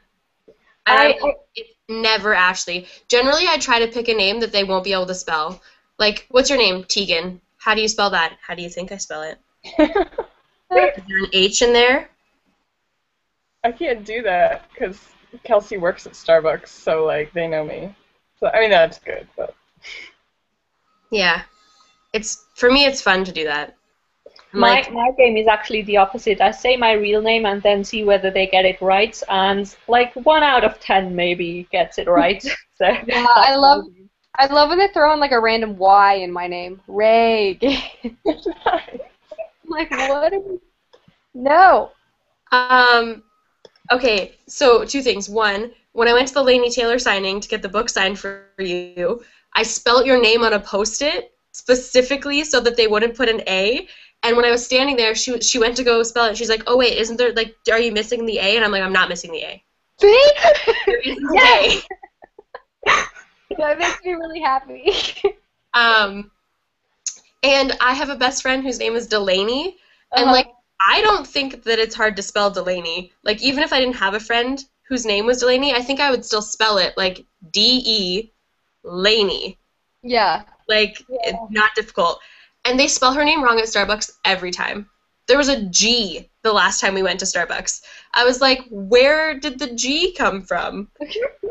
Like, but I feel like Starbucks people, no offense to anyone who works at Starbucks, but they are just magically bad at spelling. I feel like it's become a stereotype that people purposely do. Yeah, like maybe. People are like, I'm purposely gonna try to spell this the most ridiculous possible way that I can spell this. Yeah, I mean they have to entertain themselves all day long. Yeah. But yeah, I think like something Unspoken has taught me is that now I want to pick up a ton of books that aren't popular. yeah. Like books that I'm not seeing a ton of people talk about because like I normally wouldn't have picked this up and it was so good. So now I'm just like I want to read all the books that I haven't heard anyone talk about. Yeah. I actually in the beginning when I started BookTube I bought just a lot of books, like anything that sounded interesting in the slightest. I just bought, and now I actually own a lot of older in the sense of like from maybe 2 years ago older YA books that nobody ever talks about because I bought them at a time, and now I have quite a lot of those. And I should probably make an effort to pick some of them up. Yeah. It's bad for me because I haven't read a ton of the series that like are popular or that a ton of people really like, and I really need to catch up. But at the same time, I'm like, but no. It's a dilemma for somebody who doesn't read that fast because you want to read all the things, and then you're like, but maybe this is going to be really great, even though it's not popular. But I also want to talk with everybody else about all the popular stuff. So it's like, What I just do is I just make people read the things I want them to read. you're really good at that, I have to say. You are. You are really good at that. My entire TBR is just books that Reagan talks about all the time. Yeah. Okay, Internet, it's time for you to read this book. It's really good. But I also, like, I don't know, because yes, I find things get really popular, which is great, but it also can be kind of tiring because you hear about the same books all the time. And so luckily, as someone who reads fantasy for some reason people are scared to read. I don't understand why, because it's the best genre. But yeah, so I'm happy I can introduce or talk about fantasy books. For me, with fantasy, it's not so much that I'm scared to read them, it's just that they're so long. And It takes a long time. again, for me, it's not a fast reader, it's just a big commitment. I'm going to probably be reading that book for like 1.5 weeks, and in that time I can't read anything else because I tend to just read one book at a time. Yeah. So That's totally understandable. Yeah. Yeah, but Yeah, I guess for me, it's the same thing. It's the same thing for me. Like, I'm a pretty slow reader. Like, if I read a book in a day, I'm reading it for like 13 hours. Like, it's like all I do because I read so slow. And yeah, like I have friends who read a ton of fantasy, and they're always telling me, like, oh, you need to read Game of Thrones. You need to read Robert Jordan. You need to read this book. And I'm like, yes. And that would take me like 2 weeks, and it would be like one of the only books I read this month. And because like most of those fantasies are like epic fantasies. Like there's like 13,000 characters. I couldn't read another book at the same time because I would get confused, and I wouldn't know like what was happening if I went to another book. So like I read fantasy, but I tend to read like not big epic series and instead like standalones or smaller books. Like I love Neil Gaiman a Yeah. lot. Yeah, for me, I love a good series. Like, I prefer series to most things. Like, I like a good standalone every once in a while, but really, I just love what comes with the series. I love getting attached to characters for an extended period of time. I love the wait, even though I hate the wait. And I particularly like trilogies are great, but I love like 5, 7, 10 book series that I can just be committed to like a relationship for a long time. For me, I like series too. I really like that you just you grow attached to the characters and it's like you develop a bond because you spend so much time with them. But for me, series like between 3 and 6 books are great because more than that is just it's just a huge commitment again. And also I feel like some of them, not all of them, but some of them Get tend to repetitive. like become so different towards the end that it's just not the same thing anymore, and then it's just kind of bittersweet somehow. Yeah. I just love like watching like the character arc. Like for example, a series that I talk about a lot, like the Codex Alera, like that character art is insanity. Like I know people are starting to read the first one, which makes me so happy. But I'm like, no guys, you don't understand. Like you have to read all of them now. You can't like, to understand how good the first one is, you have to read all of them. I feel like when I read a fantasy, even like it will take me like a solid couple weeks. Like Game of Thrones took me like a week or two. Yeah, but for it sure. was the best thing that I read that entire month, and it was so worth it to have like read less books that month because it was so hella good, and I just like I like I like waiting between fantasy books. Like I haven't started. I have the box set of Game of Thrones, but I haven't started the next one because I want to like make myself like be really excited to read it, and now I feel like I really want to start the next one. No, And I can relate to that too because like Clash of Kings is 1,200 pages. It took me 10 days to read. Like it's huge. Like it's 1,200 pages mass market. Like it takes a long time, but it's like really rewarding when you finish it. And I also can't just read epic fantasy on epic fantasy. Like you guys, I don't know if you watch my wrap ups, but like I generally read like I try to read like one epic fantasy a month. I started one last month, but I didn't finish it. But then like I supplement, like I read a lot of young adult fantasy because those are pretty short. Like those are like 300-400 pages. And I feel like the YA length reads of more an average quickly as novel. well. Huh? I feel like YA reads more quickly as well. Yeah, for Often sure. it's not so dense. It's kind of story driven. but Yeah. I do feel like proud of myself when I finish something like Game of Thrones. I'm like, I It is am very, off. yeah. For sure. I read rewarding. Game of Thrones for the first time this year, and I felt very accomplished. Actually, fun fact, the book that is on kind of on the chair in my intro picture is a Clash of Kings because that picture is from Italy and I read it in Italy, so that's Nice. and I kind of really want to get to what's it called? Feast for Crows. I kind of really want to get to that, but at the same time I'm reading Lord of the Rings right now and I can't be reading 2 epic fantasies at the same time. That would just I be want to read A Storm of Swords so badly, but I'm also not in the right mood for it at the same time because I was still at that part where summer's just started, so I want to read all the books, yeah. like all of them. So I'm reading like shorter books. Well, City of Heavenly Fire wasn't short, but that reads so quickly. It's like a 200 Yeah, it page. does read really quickly.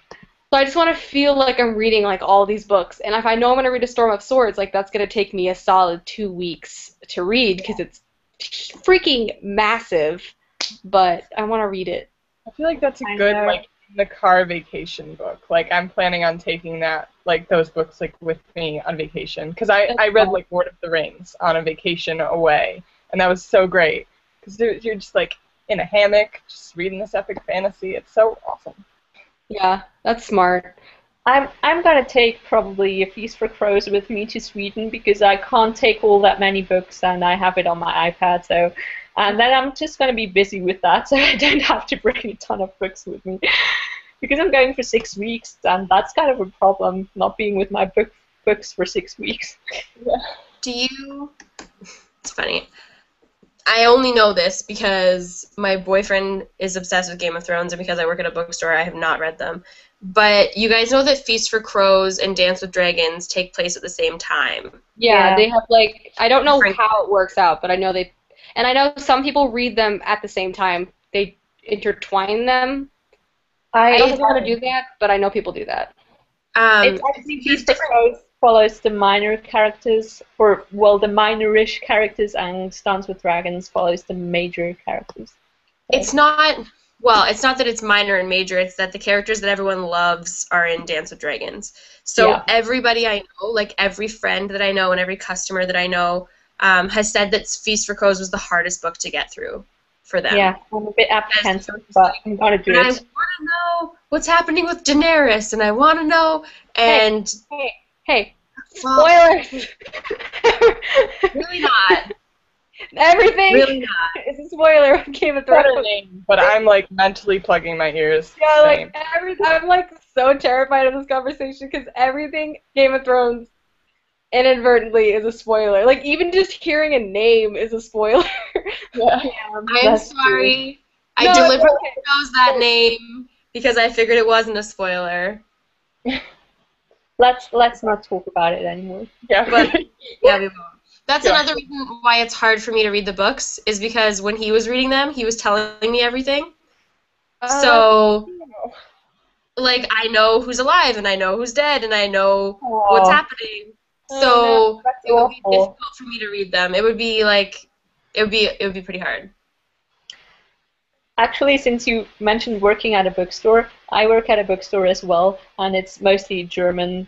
Like, we have mostly German books because I live in a German-speaking area, but we do have a small English section. And last Friday, when I was at work, this really big guy came up to the counter to pay, and it was so funny. He scared me a bit because he was just this huge man, and he had the last 4 Harry Potter books that he was paying for. And then I actually, because in German we say numbers the other way around as in English, it's kind of, then I said the price wrong because my head was not in English mode at the moment. And then he was like, it's actually, I don't know the price, but he corrected me and said, it's actually so-and-so, dear. And he was just the nicest man ever. And it was so funny somehow. I don't know, bookstore moments. Yeah. Oh my goodness. Oh, bookstore moments. Library Like- moments too. One of my favorites, and there's no spoilers or anything, but my favorite is when people come in after reading the 5th Game of Thrones book, and they're like, where's number 6? And I'm like, on George R. R. Martin's computer. Yeah. For the next 7 years. Yeah. It's not out. What do you mean it's not out? I don't know. There's no release date. It's probably going to be like 3 years. And then like another 7 till the 7th one. Prepare yourself. Maybe. Yeah. Thrones Winter fans are in is it. coming. Yeah. So bad. I think that's why it's good that I'm taking my sweet time with it, because I know that I'm not going to get a conclusion for Yeah. a million years. Random side note. Reagan, have you read The Wheel of Time? I haven't because that's like a life commitment, but my brother has and he loves it. I But that's like I'm not ready to be that committed to anything. Yeah, life commitment sounds about right. So, like all the books are out. Yeah, I know, but there's 13 and they're all like 1,000 pages plus. Plus, it's kind of okay. I know I'll like it, but it's kind of traditional fantasy. And while I like traditional fantasy, I kind of what am I trying to say? It's kind of hard to like just the like I love adventure, but if it's just adventure, like there needs to be a little grit to it. Like that's why I love Brandon Sanderson's Mistborn so much because there's a little bit of grit to it. Well, And- that's why I was asking, because he finished the series. Yeah, I know, and that's what makes me really want to read it. And I know my brother loves it, and I know they're really good, but that's a commitment that I'm not ready to make. Because that's something you have to read back to back because they're so complicated. I know everything intertwines. That if you stop, you'll have to reread everything, and that'll literally take me like a year to read all those books, probably. See, Yeah. that's why I said I like series between like 3 and 6 books because otherwise it's just That sounds insane. so much. Yeah, that's like a bucket list goal thing. Yeah. But we do have like all of our lives. Sometimes I wonder whether in 10 years we'll all still be booktubing. It's kind I of hope weird to so. think about. Yeah. I I haven't edited them yet because it's going to take me like so long, but I decided to vlog while I was in New York because so many viewers were like, please, please, please. And I was like, you guys have never seen me vlog. Like, you could hate me. I might be super annoying. Or like if I'm not talking about books, maybe you won't like what I have to say about life. But there's so many that are so funny. Like, I don't even think I'll actually put this on YouTube, but I was vlogging from my cell phone while me and my friend Delaney were on the bus, and we bussed to New York. It took 14 hours, and the bus had an automatic air conditioning system that no matter how cold it was, did not turn off. So the bus was at minus 15. Like, that was the temperature in the bus. And nobody had prepared for it, so, like, we weren't wearing sweaters, we didn't have blankets, etc. So, like, we didn't sleep the whole day before BookCon, like, the whole night before BookCon, because we couldn't, and we were freezing. So, like, there's just these, like, half-asleep vlogs of me and Delaney just, like, being like, we can't sleep, but we want to sleep so bad, but we can't sleep, but we want to sleep so bad. And, like, you know when you're so tired that you make jokes that seem really funny at the time, but then when you look back, you're like, Oh yeah. what was I thinking when I said that out loud? I always feel like being really tired is a bit like being drunk and you just have no barriers anymore and it's just like everything comes out. Like, I just, like, I feel for people who vlog on YouTube for, like, a living. Like, that's, like, their YouTube career. They just vlog. I'm like, how do you do that and not feel, like, ridiculously embarrassed all the time? Because I would just feel ridiculously embarrassed all the time. I did a vlog like the whole day of like Thursday before I went to the night before our stars, and I like put it up and everything. I uploaded it, but I feel like I was so pretentious because I'm like in my car just like talking about Nerdfighteria, and I just felt like a pretentious asshole. I still did it, but like I don't think I'm a vlogger. I always have these phases where I feel like I want to talk about other stuff because obviously I do other stuff in my life. Yeah. But then I usually just revert back to just talking about books. Yeah. My favorite is when I have viewers message me and they're like, can you please do a beauty video? And I'm like, guys, like, seriously, I don't know what I'm doing. Like, you don't want me to talk to you about makeup. Like, the girl I went to New York with is a makeup crazy person. She's not a YouTuber, but she's just crazy about makeup. And I was putting my makeup on, and I was, like, putting my foundation on with my hands because I put my foundation on with my hands and not with a brush. Same. And she was like, this is why you made a good decision when you decided not to make a beauty video. And I was like, well, I don't know whether that was rude or a compliment, but okay. Whatever you say. I don't even wear foundation. Some people ask me that too. I'm like, guys, I don't wear enough makeup to do a makeup video. Like, half the time I'm wearing like a swab of mascara. Like, I'm so lazy that I just couldn't, like, foundation. I mean, I'm wearing like eyeliner now, but like I never wear foundation because I don't even know how to apply that. I feel like I put it on and like my freckles are just like freckling. I'm like, well, it didn't cover, like, what am I covering up? Because the freckles are still there, which I don't mind because I like my freckles. And then obviously I wear like lipstick, but can't do a whole video on like how to apply lipstick. I've debated doing a whole video about just my colors of lipstick because I've had so many people ask me in separate videos, like, what lipstick are you wearing in this video? What lipstick are you wearing in this video? And I'm like, I could do that. I wouldn't really have to do anything. I just have to show people the lipstick, which would be enough. But yeah. I don't even do lipstick. I'm just too lazy, to be honest. Especially in the mornings. I don't want to get up earlier just to do makeup. I'm not a morning person, so. Yeah, I'd rather just sleep. I last week, oh man, last week at my second job, not my bookstore job, but like I have like a second job that I work at like once a week. Someone went in my locker and stole my entire makeup bag. And I don't leave any makeup at home. I put like everything in that bag.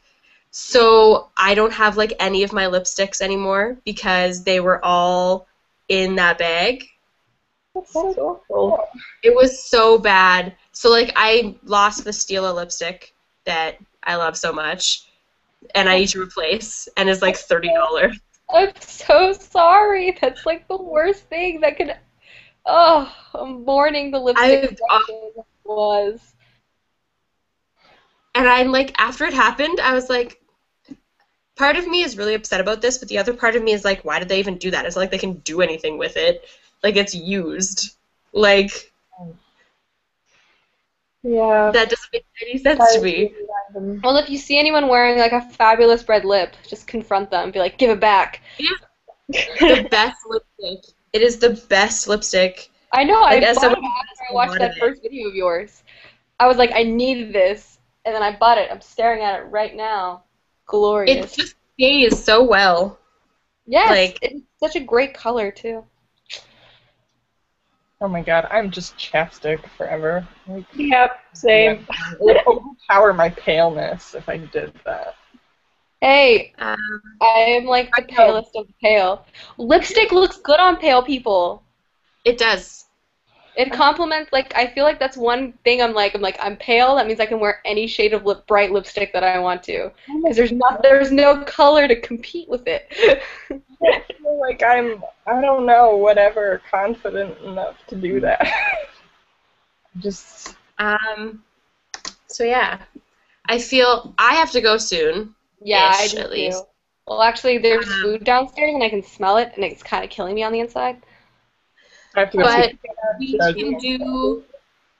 we can do another like random. We don't have to plan it Like, do you ahead. Like, really do a hangout one and have Susie and all of us just. yeah, and we can do one for Untold after everyone reads Untold. Yeah. I'll do my best, but I have a lot of stuff going on. I have to write a paper, I have to do my taxes, I have to move, I have to pack everything, I have to do everything. It's crazy. And I'm going to Scotland as well, and just I don't know.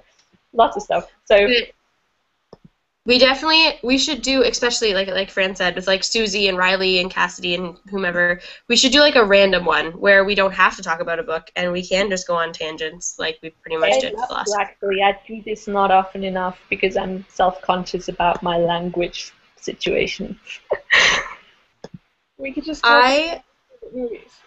Yeah, I really enjoy like the random live shows. Like, Yeah. here's a live show. We're not talking about anything in particular. We're just talking about our lives. Like, Hope you like us. Friday night one, that was cool. I like when people do that because it gives me something to watch in my boring life. Uh, Yeah, I I'm just think it's cool really with that. cool to know everyone. Just let Like, I me just think it's fun. Yeah. To like be friends and get to know everyone. But yes. Before we leave really quickly, Reagan, Dreams of Gods and Monsters is going your face is going in the mail on Monday. With like stuff. And it's fun because it's gonna arrive right before your birthday. Look at her. All the dreams are coming true. And the gods and the monsters. Oh, it's been so hard for me to not send you a picture of the inscription, but I've like held back on purpose so that it can be super exciting when you get it. Cry, and then read it immediately. Yeah, I'm really excited. There are certain authors that I'm like, if I ever got a signed book from you, especially a personalized signed book from you, I would just die. Yeah. I'm going to die. You're not. No more videos from me because this book is gonna kill me. Sorry. But yes, I still don't even own the second one. you don't. You need to read it. It's really good. Like, It has beautiful I writing. Like, I trust. need to find it in hardcover or order it in hardcover because I want it to match. We'll just Matching book problem. Well, Yeah, my books have to match. It yeah, really same. bothers I'm actually giving away my old copies of Clockwork Angel and Prince right now because they're different heights and they're both paperback, and I have Clockwork Princess in hardcover, and I want all of them in hardcover because they're beautiful. yeah. This is why All the Cassandra Clare books look so nice on a bookshelf when they're all in hardcover. Yeah, and I have the whole Mortal Instruments in paperback, and I have so much regrets, but I just can't justify buying the whole series because the paperbacks match at least, so that's Yeah. good. this is why I haven't bought the Shatter Me series. I own the first one. I caved. Yeah. But I don't know if it's the same in every country, but in Canada, Shatter Me is like here, and then Unite Me is like just higher, and then Ignite Me is like this tall. But Or I think, Unravel Me, rather, like this Yeah. tall, and Ignite Me is like this tall. And I'm like, why? yeah, Like, who in publishing makes that decision? Why is that quarter of an inch so important? Like, I just Yeah. want Shatter Me in hardcover. That's all I want in my life. with the whatever. eye cover, with the nice new cover. Yeah, that one. it doesn't exist though in hardcover with the new cover. I know. It doesn't. It's like the craziest thing. Like, it literally does not exist. I'm collecting them in paperback because I knew that the first one didn't exist, so I was just like, I'm gonna wait for the paperbacks. Yeah, I couldn't wait. I don't mind. I have this weird thing where I actually don't mind when the first one's in paperback and the rest of them are in hardback. I have a lot of series like that. I'm just like, cool. Same. As long as the covers match, I'm Yeah, exactly. Well, I'm gonna go eat cheese fries. Yeah. covered. It was wunderbar talking to you all. And Yes, definitely. we shall all have to talk again soon. Yes. Yes. Yes. And thank you for everyone who watched, Yes. even when we weren't talking about Unspoken. But yeah. And I guess we will all see you soon. Bye. Bye.